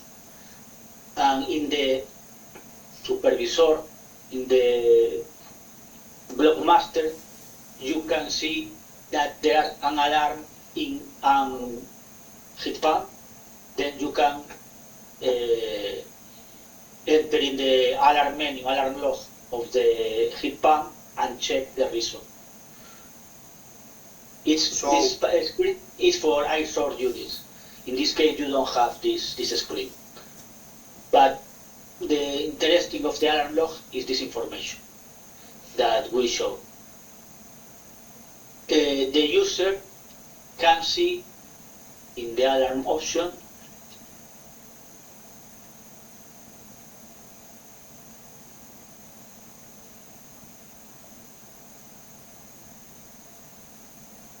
the user can see the alarms. In this case is a present alarm, high discharge pressure, for example. If the alarm happens several times per day, you can see this icon different, in order to show that this alarm is not one time. This happens several times. It depends of the alarm, the number of times, in order to show this icon. And if the new of alarms reach a value, for example, 3 times for low evaporation pressure. In this case, you show the block icon, and it's necessary to restart the alarm manually in the heat pump. This is for the user, and the information of data is in the installer menu.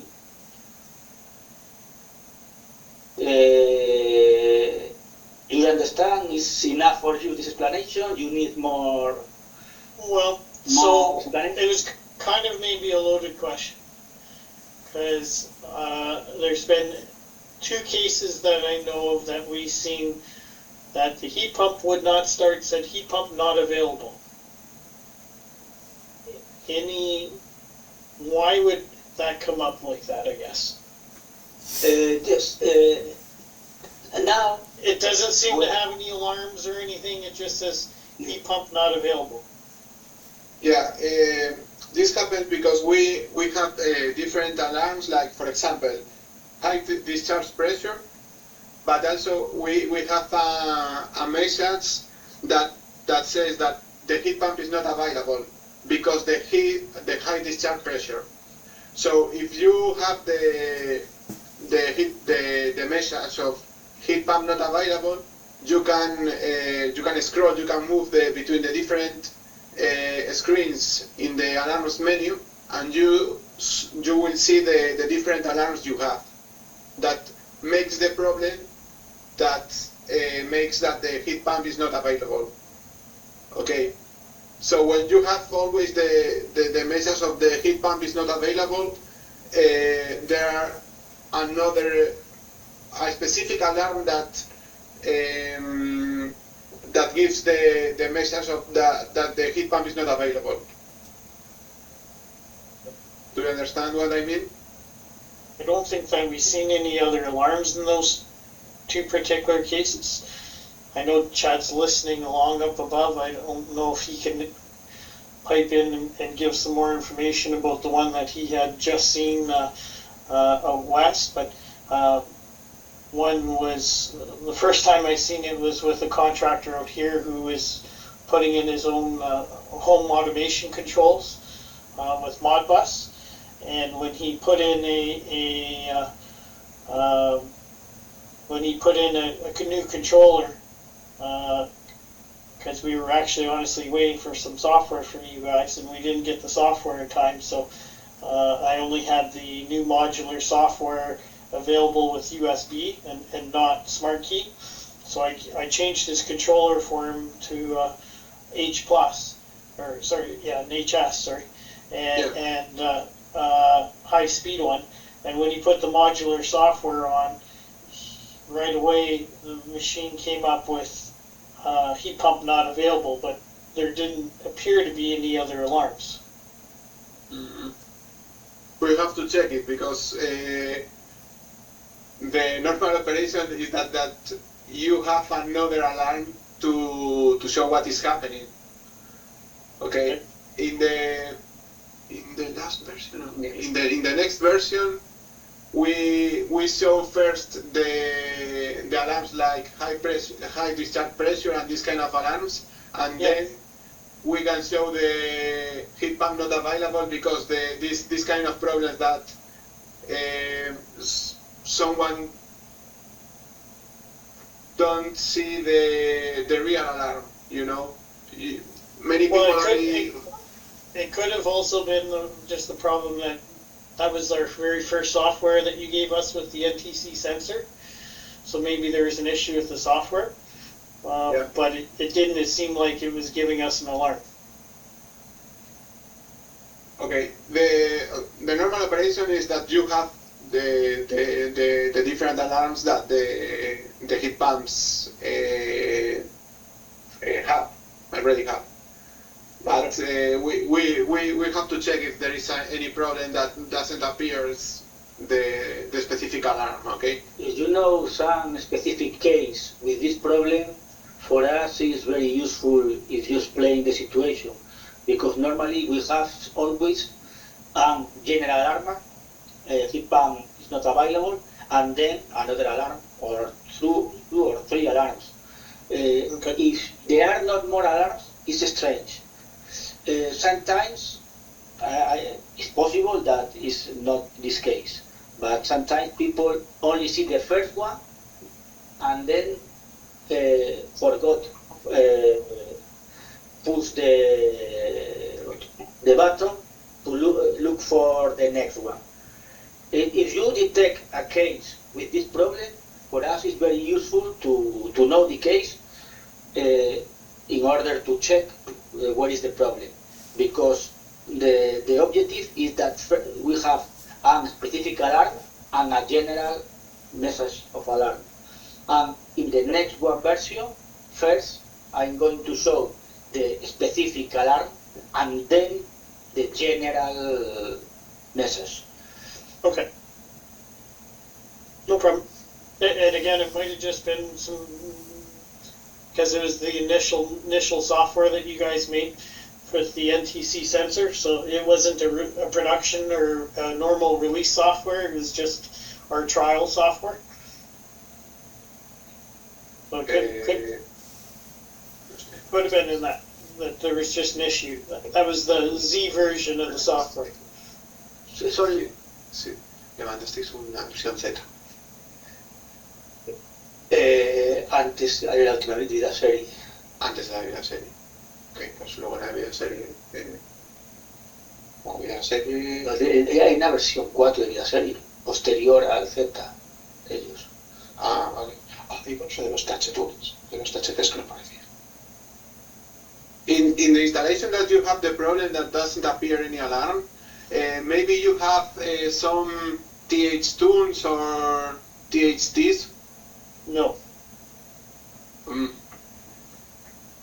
Okay, we will check this if there is a problem in any alarm that doesn't appear correctly. But the general case is that have to appear the specific alarm and the general that says that heat pump is not available. Okay. I'll have to check with Chad too, and I know Chad had that problem with one of our customers on Friday, but I didn't get a chance to sit down with him and talk to him about what exactly happened. So I've seen it twice now.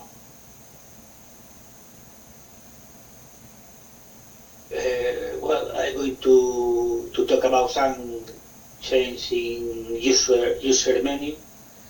In this case, very interesting option for the cascade installation is that you can choose different time for on the next heat pump or time to off the next time. In order to decide if we connect one more heat pump or disconnect, there are different criteria. One of them can be changed by the user.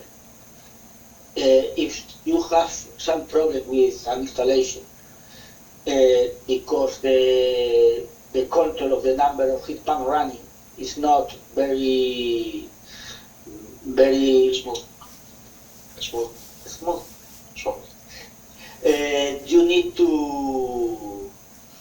you can change these values in order to improve the performance. It's not too easy to. It depends of the installation, the heating capacity, the size of the buffer tank. There are a lot of reasons that change the general performance. Until now, you can change only the time for the next heat pump, and now you can change both the time for the next heat pump to start or for switch off. It's not the only reason. There are more strategy of control to decide the number of heat pumps, but in this case you can use this option. It's not the only one, but the other are internal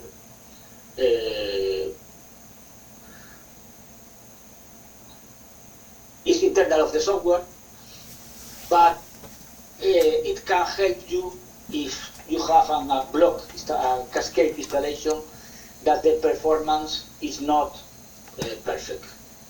Do you understand more or less?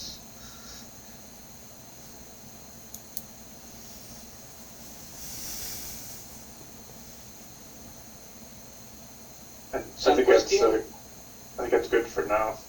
But I think once we get into it, we might need more clarification. But Yeah, so that helps you scale down the heat pumps, or like the amount of time that it's going to run multiple heat pumps before it drops out another one. Is the time between when you start a heat pump in a cascade installation? Okay, this is only for cascade installations. So Yeah. is the time between you start one heat pump and you start the second one, okay? Yes, And the next heat pumps. And I that is understand the scale up. I guess what I'm trying to figure out is the scale down, or is the time Yeah, off that- next. Okay, when you, for example, when you have 3 heat pumps running and you have to reduce the power because you are producing too much power with these heat pumps, okay, you have to stop one heat pump, and the time to turn off the second heat pump is that time that you set here. You know, for example, if you are heating but your current temperature is higher than your set point, okay, the system tries to regulate the compressor of all the heat pumps that are working to maintain the current temperature, okay. But if the compressor is at minimum speed, they cannot produce less power unless you stop a heat pump. So the time between you stop the first heat pump and stop the second heat pump is this time.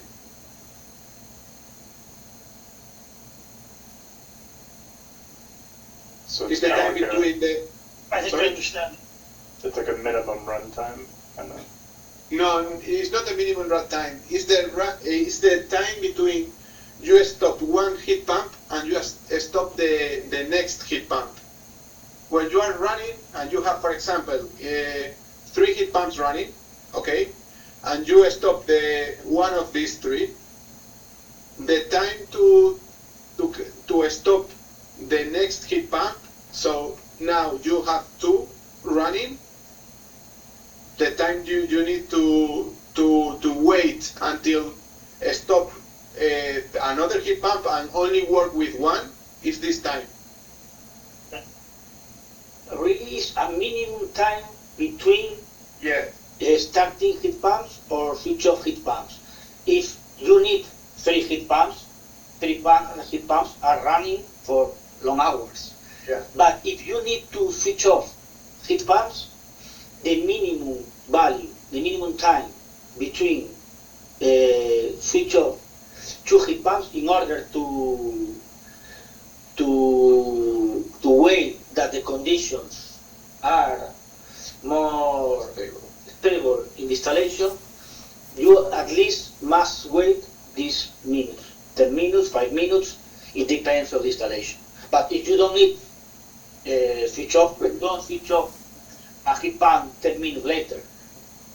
Do you understand? Generally speaking, these times are for try to be more stable in the behavior of the installation. Okay, so if the heat pumps are always turn on and turn off very quickly, you can raise the times here to on and off, so the system, the overall system, could be more stable in the time. Okay. Okay. Makes sense. I'm going to talk about two more things, and I think it's enough for today. I'm going to talk about the configuration of the auxiliary systems. Now we can control the auxiliary heaters for the different services: domestic hot water, heating, cooling, or pool. The installer must configure the auxiliary heaters that the installation has, but the user can choose if the auxiliary heater is activated or not activated, and he can choose if it's activated as support when the heat pump is not be able to reach the set point, or if the auxiliary heater can be used as emergency. If the heat pump has a problem, for example, the pressure of the refrigerant is too low because there are a leak in the heat pump, in this case, if you choose the option emergency, the auxiliary heater can be used to heat the domestic hot water, for example, in these conditions of emergency. There are different checks for emergency or for support, and you must to check the option that you need to use. I think this is easier to understand. Can you use both now? Because I know before you can only use either the internal or the external. You couldn't use both on the same circuit? Yes. Same? Can you use You both can now? If you have the integrated heater of the domestic hot water, and if you have a boiler, external boiler, if you have a domestic hot water heater inside the tank, you can use both at the same time. You need to take care of be careful with the consumption of the auxiliary heaters, because it's probably that electrical heater, the consumption is very high, and you can reach a limit of the installation. But the software allows to select both at the same time.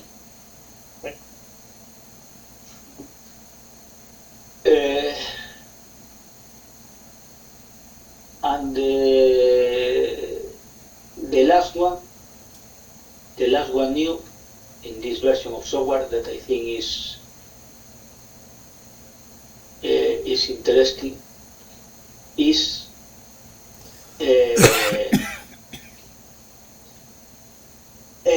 until now, when the heat pump is running and the installation reach a limit, for example, the maximum condensing temperature, because the compressor has a limit, you cannot increase the condensing temperature for more than 70 degrees, for example, depending on the compressor model. If you reach a limit, the heat pump is not be able to reach the set point. It's possible. If you fix a set point 80 degrees and the maximum condensing temperature is 70 degrees, it's not possible to reach that value with the compressor. Until now, the heat pump reached the limit and the compressor switch off. But there are in the software it's not shown this effect. You can see that the system has demand. The set point is 80 degrees, but with the tank to 65 degrees, the heat pump is switched off. In order to show this effect, now in information for buffer tank of domestic hot water, if this a limit of condensing temperature or discharge temperature is reached, this icon with max is shown in order to make easier to understand the performance of the heat pump. Normally, if your set point is selected properly, you don't have problem with that. But if your set point is very, very high, very close to the limit of the compressor, it's possible that the heat pump is not be able to reach the set point, or at least is not be able to reach without auxiliary systems. In this case, the value of temperature is changing with the icon max. 2 seconds, 2 seconds, 2 seconds is changing this value in order to make easier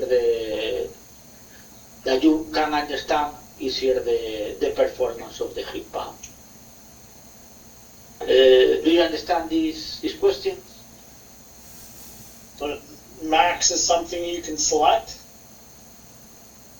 or it automatically puts. No, I understand. Correct me if I am wrong, Ruben. I understand that max is going to appear when the heat pump reaches its maximum. I mean, as Ruben said, imagine that the end user configures something unreachable for the heat pump, like 70 degrees or maybe 60 degrees, and you have an air source heat pump and it's very cold outside. So the heat pump is going to be limited. The heat pump cannot do more than it can. So max is a way that the end user sees that, okay, there is not a problem with the heat pump. I mean, the heat pump could not satisfy the temperature because the temperature was unreachable for the heat pump. But that does not mean that the heat pump is working bad.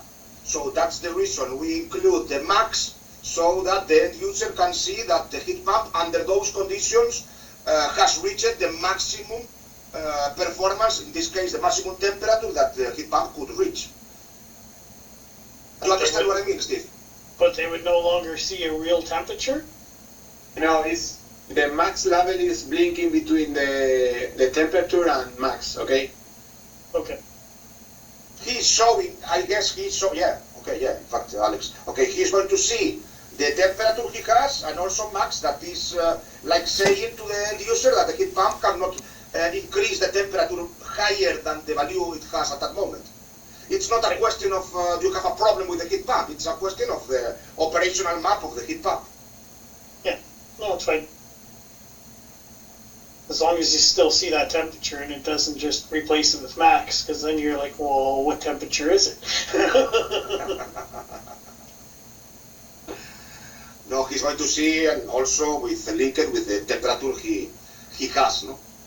Yeah. And that temperature is the maximum that can be reached What under the operational conditions of that moment. So far what I found is usually I set that real temperature to about 45, and then I put the superheater to 70, and I let the superheater take it above that 45, and it runs really good that way.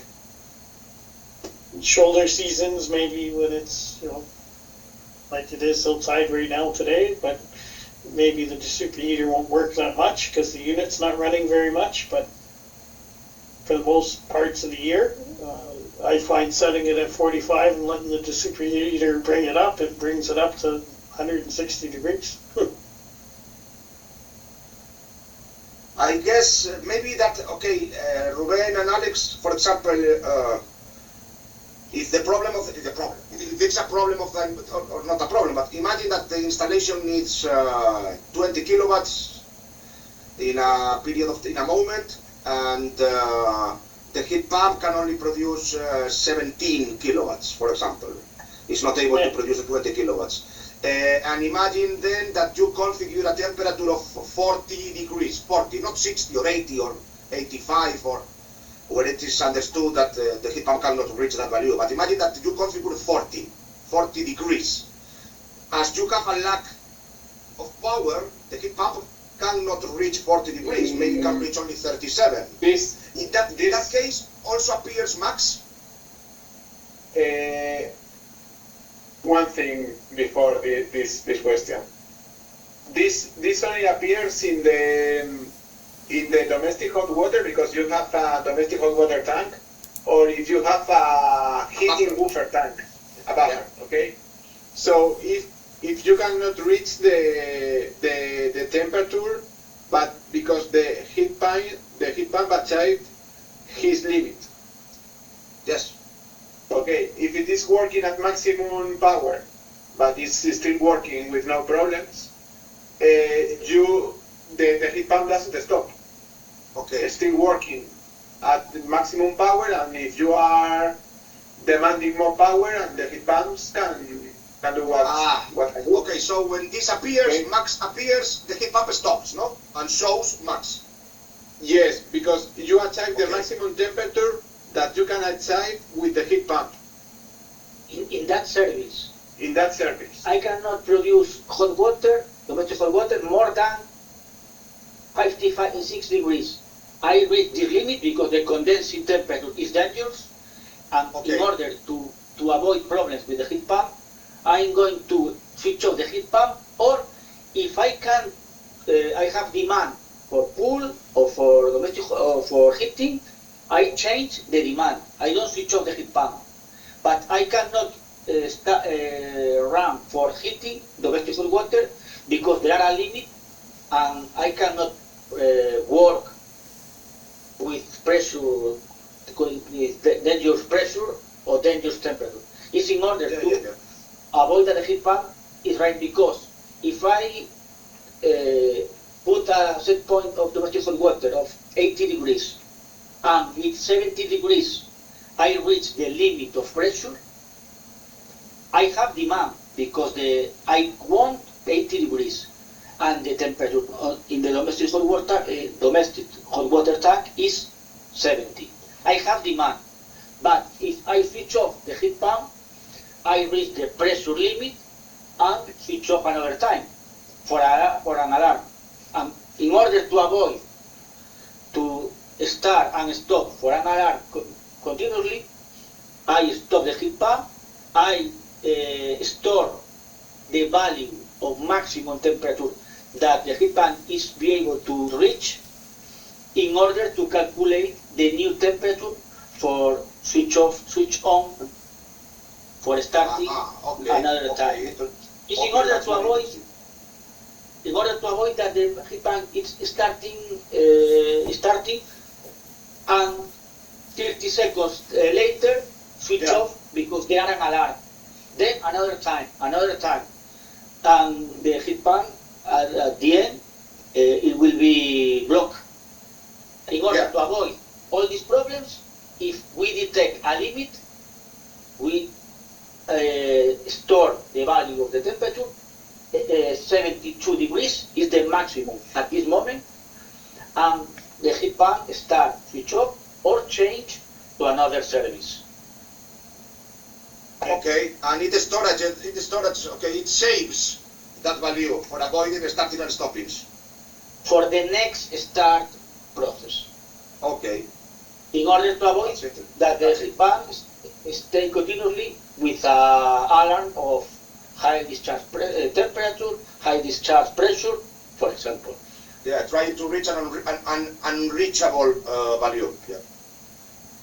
Yeah. I think it's a very good. No, this is very interesting. I didn't know this, and this is also interesting. So, like, for example, I'm going to play devil's advocate for a second. Since both of us have an aerothermal system, so if it's really cold outside, maybe minus 10, minus 15 Celsius, and we're struggling to make the domestic hot water, when it warms up outside, will it move that max back up, or is it going to save that max forever? No. It's only for you save the temperature that is your maximum only for the next start. For example, if now is minus 15 outside and you only can achieve 50 degrees in the tank, in the domestic hot water tank, okay, the next start will begin when you cool down the domestic hot water tank below 48 degrees or less, okay, and that new start you can achieve whatever you achieve you achieve in that condition, in the new conditions. So, for example, if the new starts, the outdoor temperature instead of minus 15 is 0 degrees only, you can achieve more temperature in the tank. And it will try to achieve that more temperature next Yes, time. yes. Okay. You only save the temperature to avoid restarts when it's not possible. If the tank cools down, you can restart the machine and see what's happened with the heat pump. What is the maximum in the new Conditions. in the new conditions. Okay. I'm okay with that. Understood. But I think this is the more important difference with this version of the software. And I think we have the new manual the next weeks in order that you can read all the manual to check all the condition. If you have some doubts, I think you can ask to Alberto, and he explains you your doubts. Okay. Yeah, it's important that we have. Okay, I know that you have a lot of job, but it's important we have, because we have that training to John's team. It's important we have that manual or those changes as soon as you can. As soon as you can, it will be great, because next month we have an important training to all John's team. So okay, good. Okay, guys. So this was for you to know the major changes. You have to know that in terms of screens, not a lot has been changed. What has been changed a lot is the software that is included in all the things. No, the modular software has been an incredible improvement that you are going to check by yourself. But also, yeah, it includes some new screens that we have seen today. But anyway, we will have soon the manual, and we will show all this information we have talked about today soon. And anyway, any question, just tell us. You can talk with Steve or with me or myself, no problem. And we have a very important event in a month, more or less, at your facilities, because mainly the possibility of installing or using NTC sensor as outdoor sensors and the units in American metrics, those two things I think are very, very, very important for us, for you, for our project with you. And you know that we are at your disposal for anything you need, all your questions, all your doubts, and all your suggestions, guys. All your suggestions. If you tell us, okay, I think it would be good to include this or that, or to make this change or whatever, we are going to hear you, all your suggestions. If they are good and if they are possible it is possible to integrate them, we are going to integrate them in a future software version. So we want you to be part of the whole process, not just dealers or part. No, the whole process of developing this together, and please take that into account. Very much appreciated, and I learned a lot today. So I appreciate the riding the learning curve here, because it's a very sophisticated product, and it's hard to digest everything all at once. But Yeah. I think we're making progress. Do we have the software now, or where does it stand? Yes, Jared's got the software. I'm gonna actually forward you guys some new software again. I think we might have actually he's got the latest version. He's got the latest version with Fahrenheit and pressures. So if you Not only the software, I am going, because Steve does not have this, but I will share with him, so he shares with you also, like the control changes document with all the changes that have been implemented.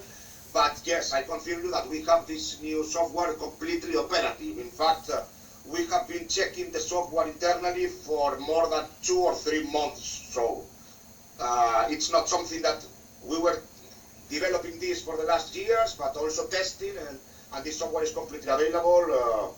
If Steve has sent you the software, that's great, and soon, tomorrow, you will receive also that paper with the changes that we have discussed. In fact, you are going to see in that paper what we have discussed today, but you will have also that document with the changes. Okay. So Jared, have you installed it on either of our heat pumps? No. What's the holdup? I was waiting for this meeting to kind of see what things are different, but it sounds like No, good. Yeah. Basically, Yeah, I want you to test those two things. Basically, later we will know more and more about the possible. Take a look at something. For example, here in Spain, 80% of the installers, they only know 20% of all the capacities and all the things that can be done with the heat pump. Yep. That's okay, not good, because they can take much more advantage of the heat pumps that they are doing at the moment. No, with you it's different. We want you to really take advantage as much as possible, 100% of the capacities of the heat pump, because we have many things that can make installations run better. But basically, at the beginning, we will go deeper and deeper with the software, with all the capacities. But at the beginning, outdoor sensors and units in American metrics, those two things are really good, really good for our project there with you. My only request is one more option: Celsius and PSI. Yeah, you told me. For my Canadian friends. I will talk with my I colleagues. forgot a question important related with the units. In this case, when we change the units for Fahrenheit or PST, this change is in all the program, user and installer. This change is applied to the TH-Tune control, the screen of the TH-Tune, but with the THT control, it's not possible to change the units. In the screen of the THT, you can change the units in the heat pump. The system works correctly with THT, but in the screen of THT always is shown Celsius degrees. It's a problem of cable. Anyway, I think that Jared or John, they don't even know what the THT is.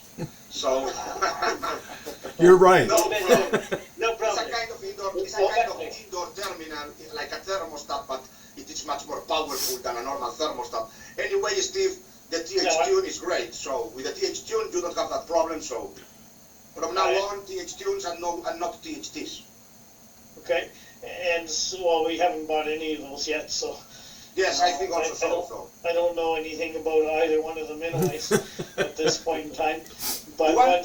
one thing I do know a little bit about, and I haven't tried to check. Does it change also in EasyNet?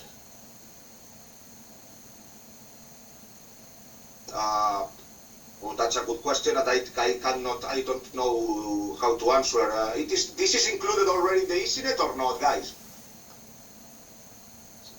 Sorry. Ruben and Alex. I mean, in the EasyNet, you can see also if you choose Fahrenheit and PSI, sorry, you can see also